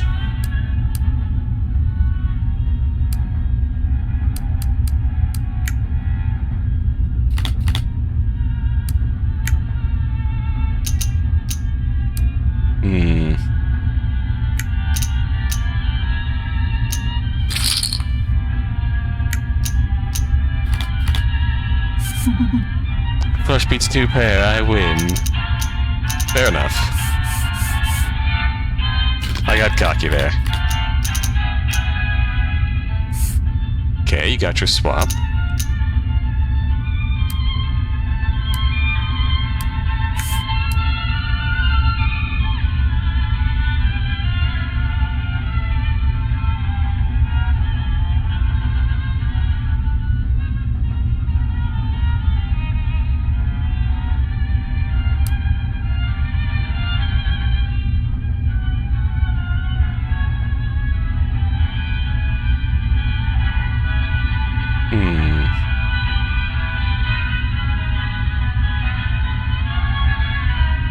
Burn card, flop.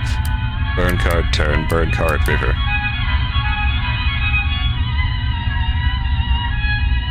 Let's see.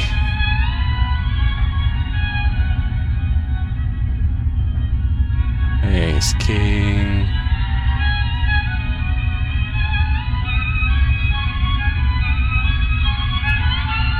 We got the king. So, Jack, 5, ace, 8, king, 8, 10, 5, queen.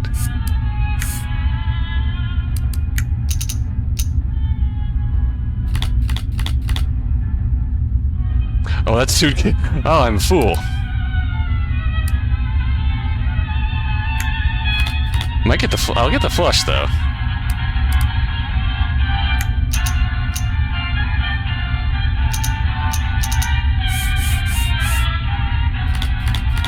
Maybe I should play that one safe.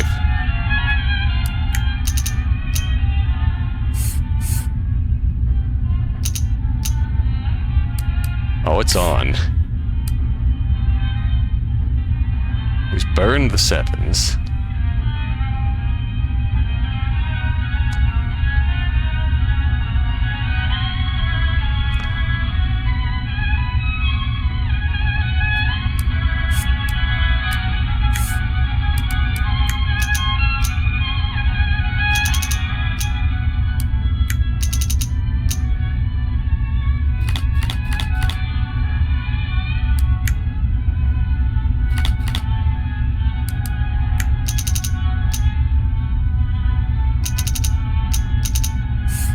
Oh.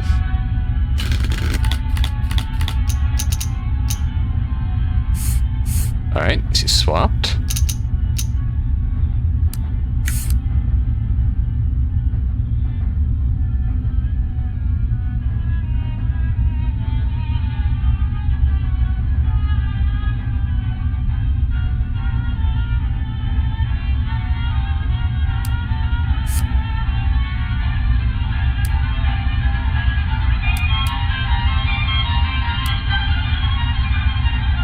I may have bungled this. Fuck it.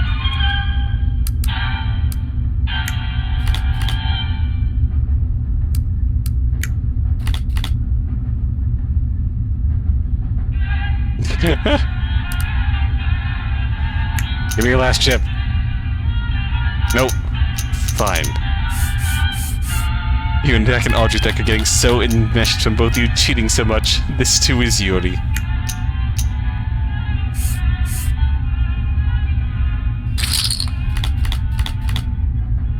Oh nope, oh nope, she's getting her 1 chip back. 2 pair beats high card, I win. Well, you gotta have that one, alright.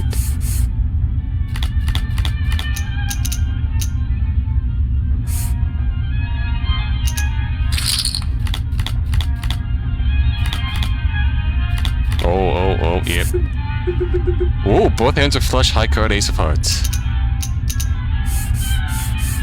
Alright, my deal.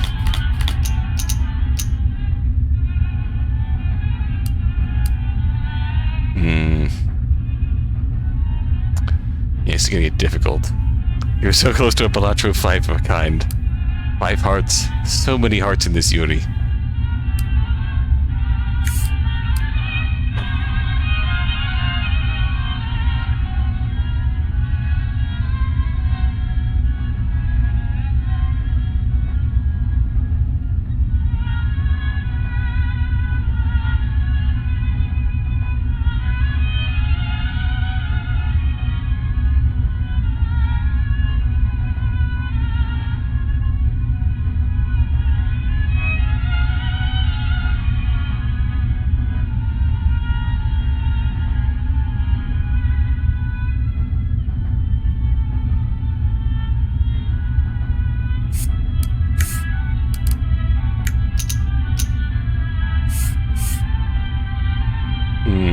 see what you burned here.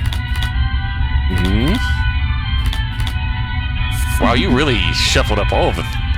Damn, alright.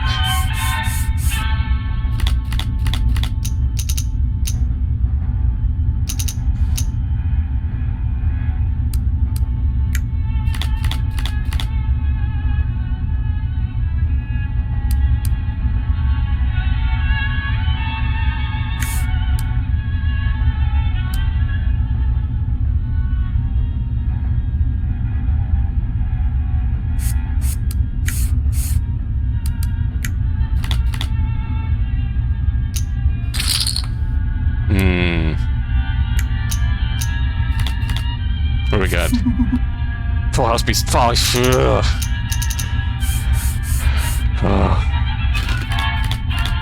You're gonna make this difficult for me.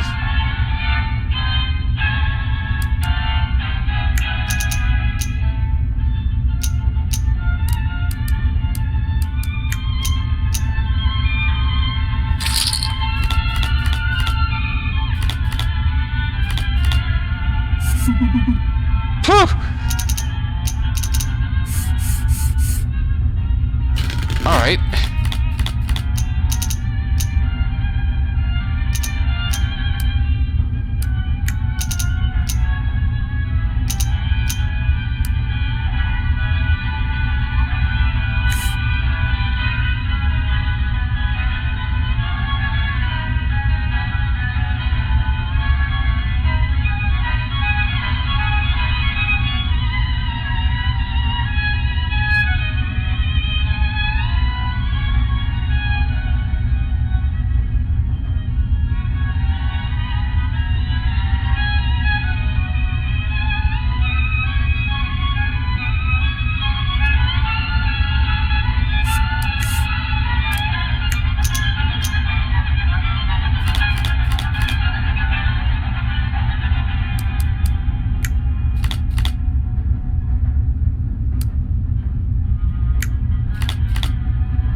Ooh.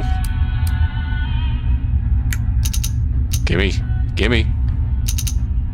Alright. Alright. Sheesh.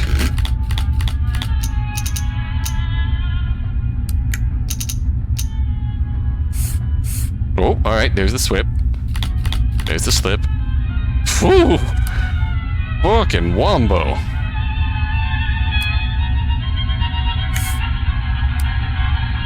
No more jacks. Shit.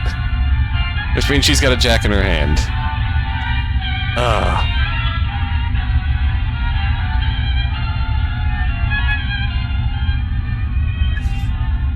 But what can we stack instead?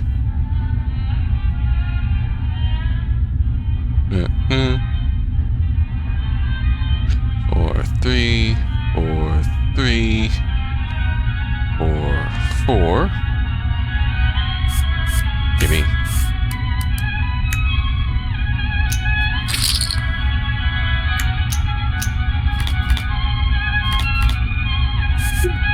Overkind beats Full House. Yeah.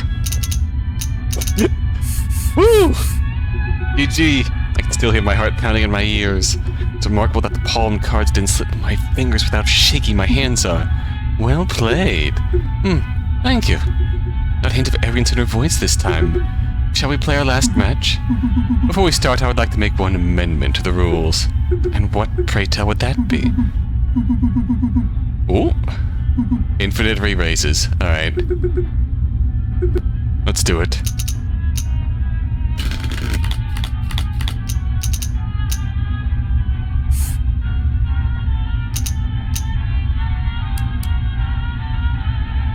You've swapped.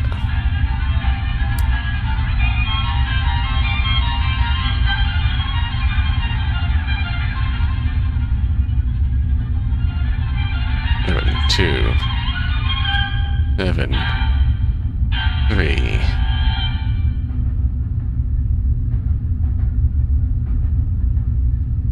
And 5, 4,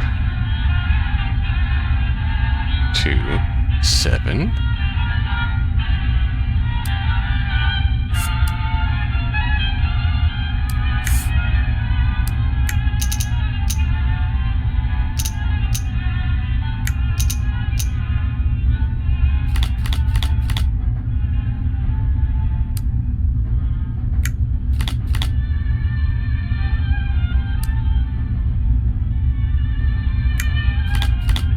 There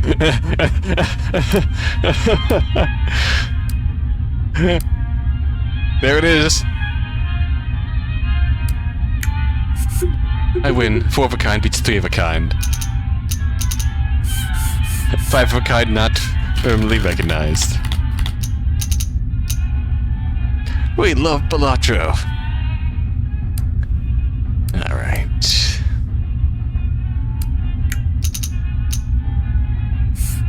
Oh, you just swapped Jack 7. Well, if you're gonna do that...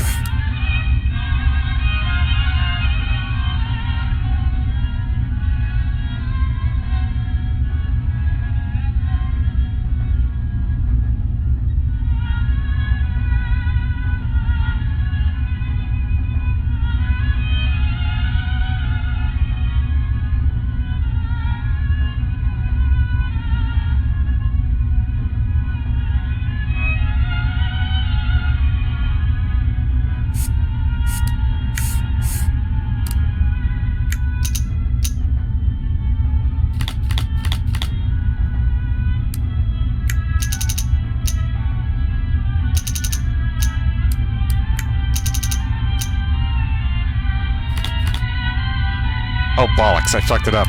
I fucked it up! I'm so Jover!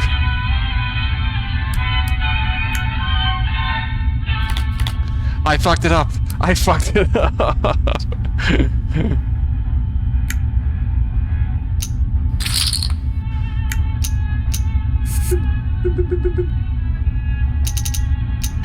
Yes, I got out of it!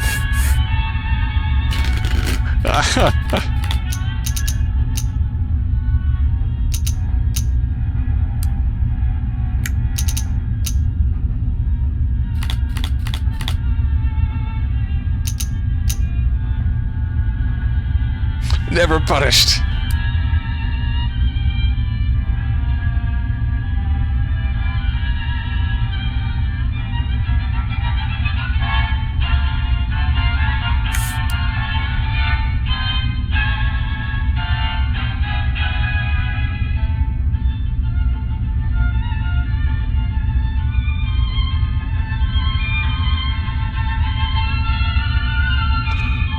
I'm just gonna take me some kings.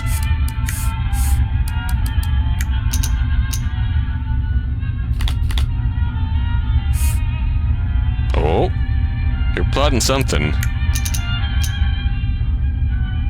Yeah, nice try.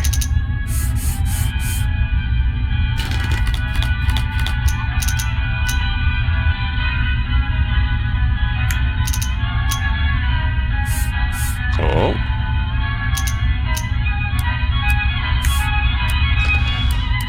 Alright, what do we got lying around here?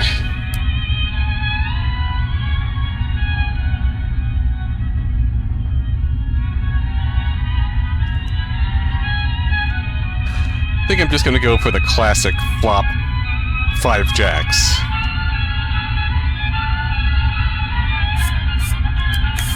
The classic power poker move of just flopping 5 jacks. It's a perfectly natural move. Well, look at this. Look at this shit.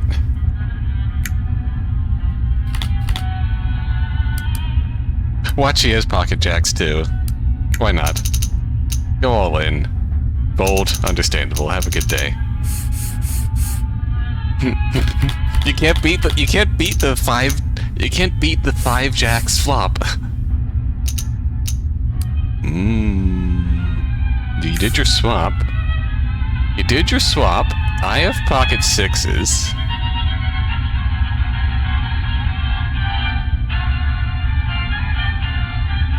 I'm just gonna... I have a 6 to spare. 3. Earn card. 6. I'm just gonna fucking... Oh shit. 6.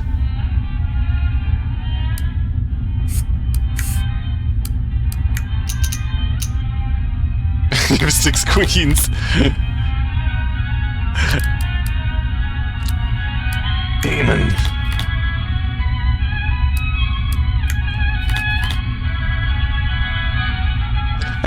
None of them even attempt to communicate.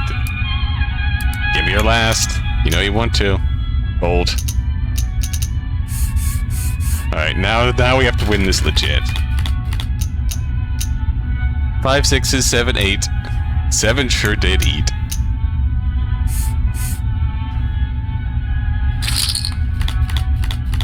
Oh, alright, I'll just flop 3 jacks. I'll just flop 4 jacks.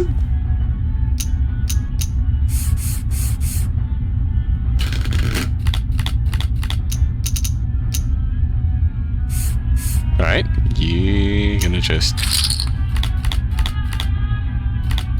6, 2, jack.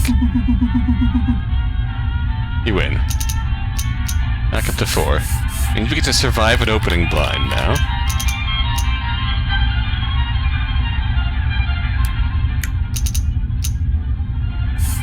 Alright, swap. Check.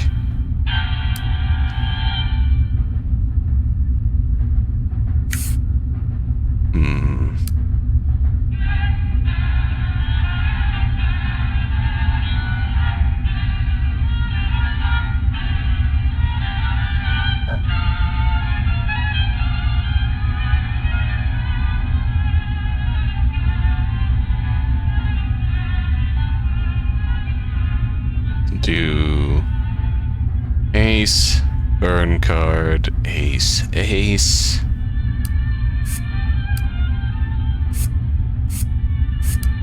Give me my aces.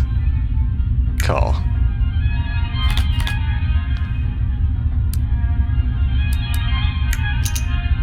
You're gonna fold. Yep.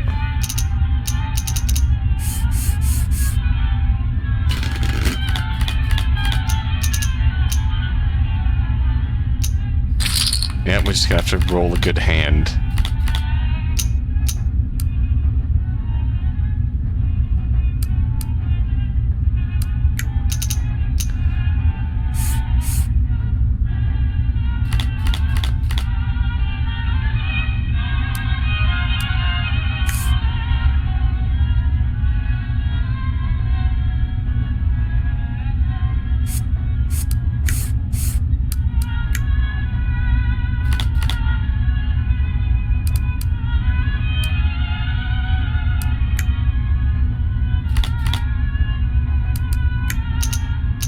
Gimme.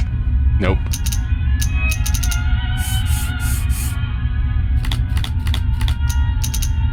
Alright. Stuck watching this play out. Jack, Jack, 10. Jack, Jack, 10, 10. Full house beats 2 pairs. Bollocks. Wait. Oh no.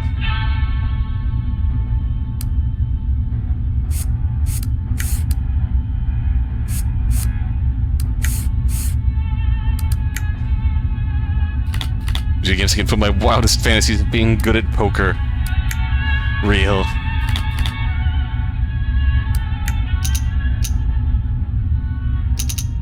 It's called the Fuller House.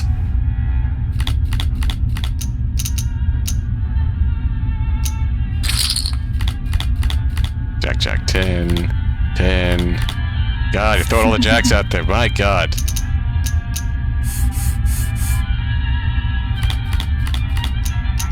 Queen, Jack. We'll get to see a turn a river bet. Okay. Alright, let's win this.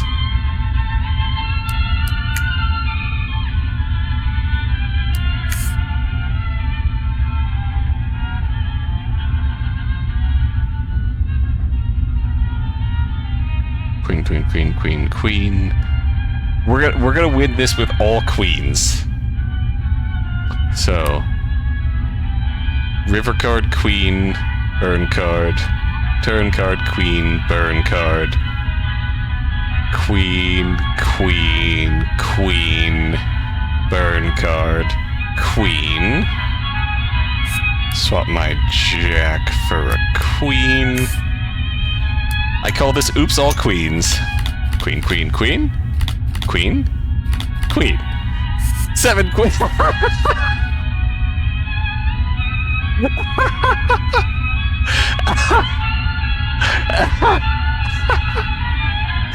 Oh no!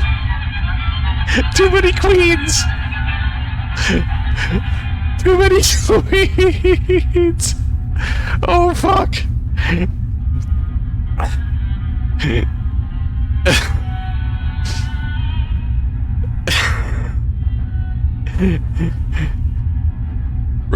Remind me to clip this after stream, because holy shit. Alright, let's...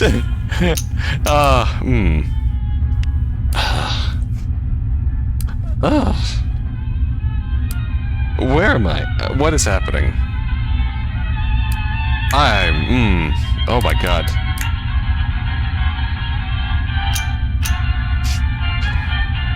I don't know what's happening. Thank you. Oh.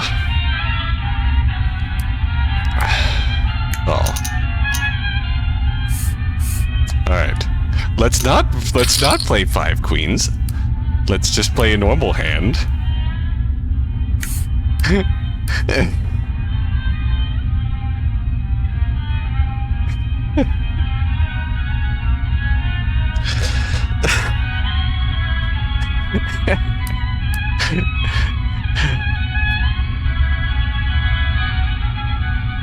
We'll just play a normal amount of queens, thank you very much. Queen, queen, queen. Jack. Queen, queen. Check.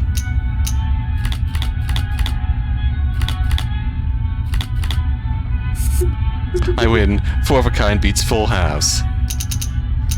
Whew. What an exciting match.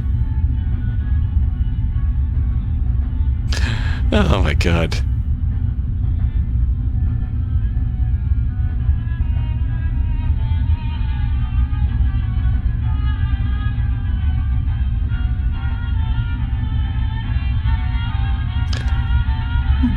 You seem to enjoy yourself. Made for a good morning game. You had fun too, didn't you? Of course. Made for a nice challenge. A challenge? That almost sounds like a real compliment from you. And credit where credit is due. I suppose I'll accept it then. Audrey got the cards together conspicuously, leaving them out of the box. No chance the deck would be able to fit inside now. How much more time left do we have on the train? 3 hours, give or take, and said, thank you very much. Too many queens, thank you. Time sure flew. That and you'd slept like the dead for half the trip. It can't be helped, but the movement of the train is so soothing. Aren't you a little baby?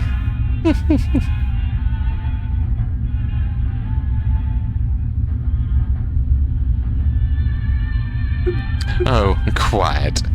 Except for the game, I neglected to think of the other woman on the train. Now a meager 3 hours remain till I had to make up my mind on who I'd leave with.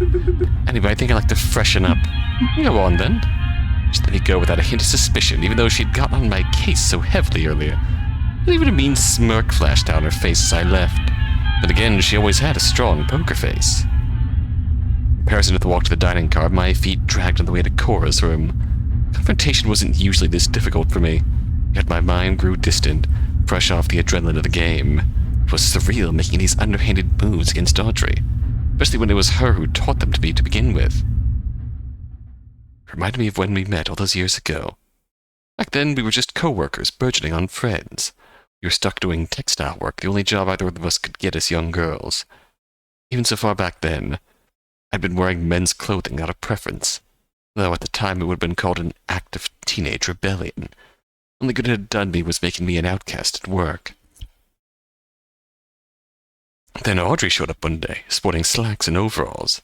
She was a handsome girl, charming in the way a man was. I could remember the sly expression she would make when whispering little asides to me. She'd poke fun at our co-workers, though she was never untowardly cruel.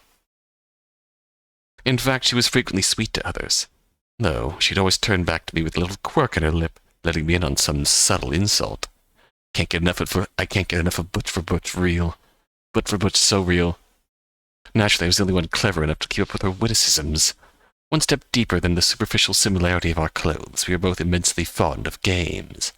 Sometimes we'd play sports, but most of the time we'd enjoyed card games. For a while, the stakes were only as tall as bragging rights or lunch. We found real enjoyment out of poker. Sometimes boys would set games up at restaurants and we'd enter them separately. Then if one of us won, we'd split the prize money between the two of us. Well, not a fair amount of dough like this, but eventually we got a taste for rigging the game.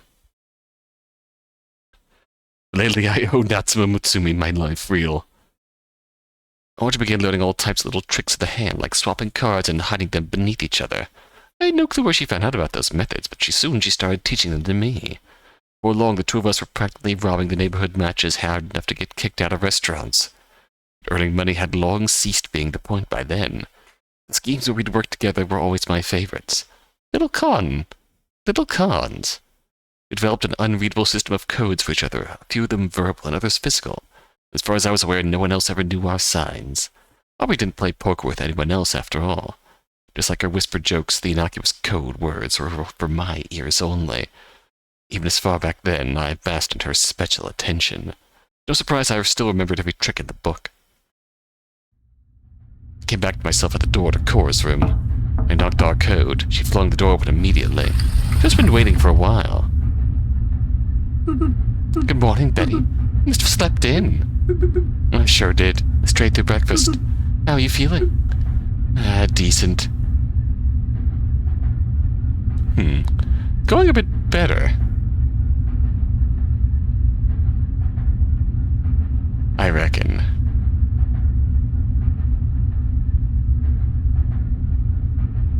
Unlike Betty, Cora didn't like to cheat at games. She didn't like having that kind of upper hand over anyone. This exceedingly honest and fair mindset was hard to come by nowadays. I'm happy you came on this train for me, Cora. Oh, it was nothing. You're always so sweet to me. Probably more than anyone's ever been. Which is why I don't want to say this. Took a deep inhale, steadying my expression as firmly as I could. Oh no, are we... Are we cutting things off because we reconnected with Audrey's love language? But Cora spoke before I could. You're staying with Audrey, aren't you? I'm sorry, Cora. What he had was nice, perfect even. But I don't think I can lead that type of life you want me to live. What are you saying? You know I'll love you no matter what, Betty. I shook my head somberly. No, you won't. You're a good girl, Cora, and I want you to stay good. Don't put yourself on the line for me. Cora moved to rebuke my statement, but I rose quickly before she could. Without allowing myself to turn back to the room, I rushed out of the car as quickly as possible. Mundane love isn't as intoxicating as the ups and downs of an unstable situationship, after all. Yes. Full of lies and deception. Full of lies, full of deception, full of coded language. And really, that feels like what kind of happened between them. Like, Betty was stuck in the mundane grind of trying to get a normal job, and while Audrey was, while moving up in her corner of the world. Like, God, these gals, they're just,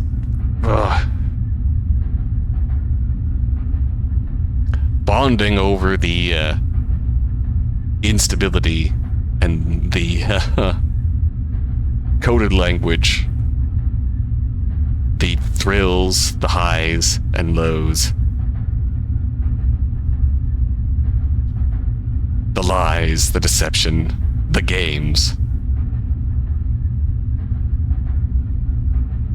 So part of Betty wanted to be normal, and that's why she wanted to live a mundane and normal life. That's why she even started a thing with Cora.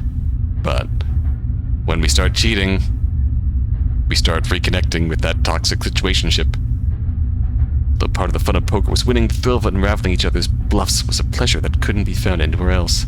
Seeing Audrey's eyes flash with recognition of her own trick being used against her was nothing short of electrifying. Her brief scramble for control felt gratifying at the moment, like a taste of ambrosia. Without a doubt, I could only feel that with Audrey. Cora, who never even done so much as peek at cards, would never be able to give me the same feelings. I found myself back at Audrey's car rather quickly. She hadn't moved an inch since I left. I didn't bother excusing myself for the length I'd been gone. Nor did I bring any attention to my lover's existence. If she wanted to make me squirm about it, she'd have to directly accuse me. Welcome back, dear. You put on new music. Ah, yes. This time it's actually Rachmaninoff. Sounds about the same as the rest of the music you play. You're just saying that to get a rise out of me. Maybe I am. Silence fell over the car then, as the obvious hung in the air.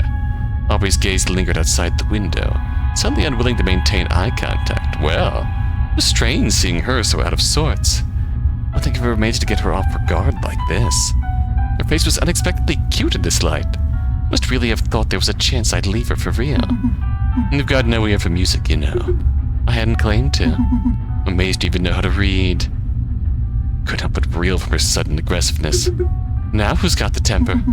It can't be helped when you're just sitting there like a clueless duck. I'm sorry, is there something you'd like me to say? You should know what you ought to be doing. No, I don't. In fact, I never know what I ought to be doing because you never tell me. I tell you everything you need to know. Do you really? Because I find myself at a loss quite often. Uh-oh. Just sit there with your stoic face and expect me to know to call your bluff. I cannot believe I'm the one being chastised for this. And why's that? Just go out and say what's on your mind for once, won't you? If you want to hear it from my mouth so badly, then fine.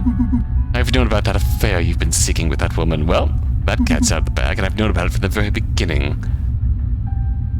The words hit with more emotion than I've seen out of her in the past few months. It's mortifying and gratifying all at once, seeing the reaction I've been seeking for years. Even Audrey had her limits of patience. And instead of confronting me about it, you just let me go about it this whole time. Like you do with every other issue you have with me. Excuse me? You expect so much grace out of me, but never bother telling me when I've done something wrong. You don't tell me what you dislike. You don't tell me what you like either. You're so distant all the time, I could hardly even describe your personality if I was asked. Is that what this is about? This distance you've come up with? Now because I put in hours of my life to support you, I'm neglectful. Uh-oh, there's that toxic breadwinner. I don't ask you to do all that. You just help me find work. How do you expect me to help you if you don't even want to help yourself? You complain about work, but I don't see you pursuing any worthwhile jobs. You lack the passion to pursue a real career. I can't do anything for you. We continued to go back and forth like this for the rest of the train ride. I aired grievances and grudges that had been stewing for years. In return, Audrey let loose some of the cruelest words I've ever heard leave her lips. At the end of it, the both of us simmered in silence and avoided eye contact for nearly half an hour. Once the train station began coming into view, Audrey half-heartedly began speaking again. Imagine her going off with another broad now. Actually broke it off between the two of us. I thought she was your ideal woman. I figured things just wouldn't work out in the long term. We drew into silence until the train pulled into the station, closing out the 20-hour whirlwind of a ride. I moved to pick up my bag, but Aubrey's hands found it first. Well! Are you bailing on us? I'll carry this ridiculous bag of yours for you. Well, that's a turn. Toxic for toxic ending. There we have it. Oh, man. I was not joking when I suggested this with reminds me of my parents fighting. Praise. God, yeah, that's so real. That is so real. That is so toxic.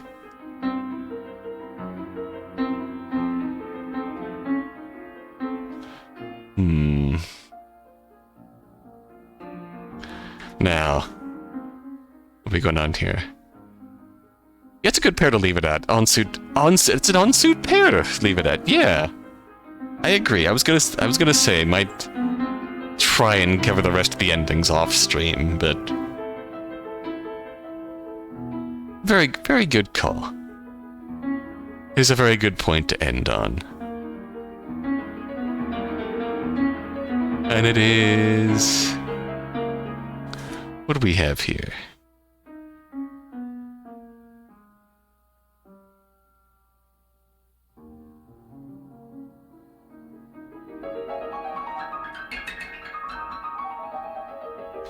Yeah, I think we're just gonna chill. Unless there's someone big time I know who's on.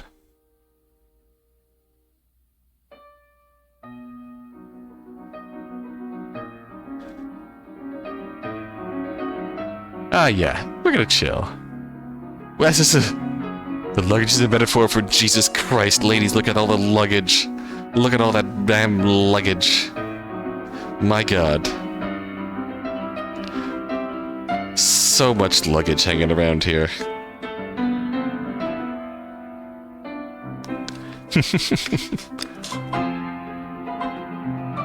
God, that was good, though. That was so good, though. I'm very... That's baggage. Look at all those baggage. Look at all that baggage. Baggage. Like Babbage. Like Babbage. Full of electricity and steam. Steamy hot. Steamy hot. Toxic. Full of pain.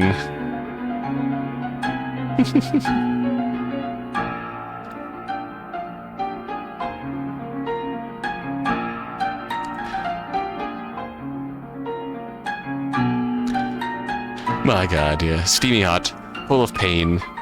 Like binging with Babish. Not binging with Babish. Because all binging with Babish is now is just full of,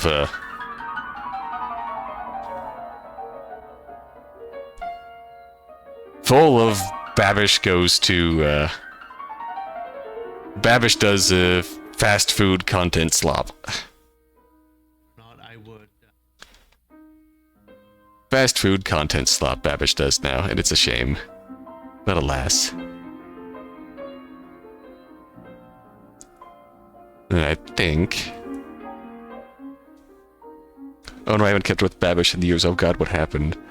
I know Babish burnt out. Like, burnt out real bad. Came back slowly, did some normal content videos, but he just kind of fell into a pattern of, I tested all of X videos, which is like the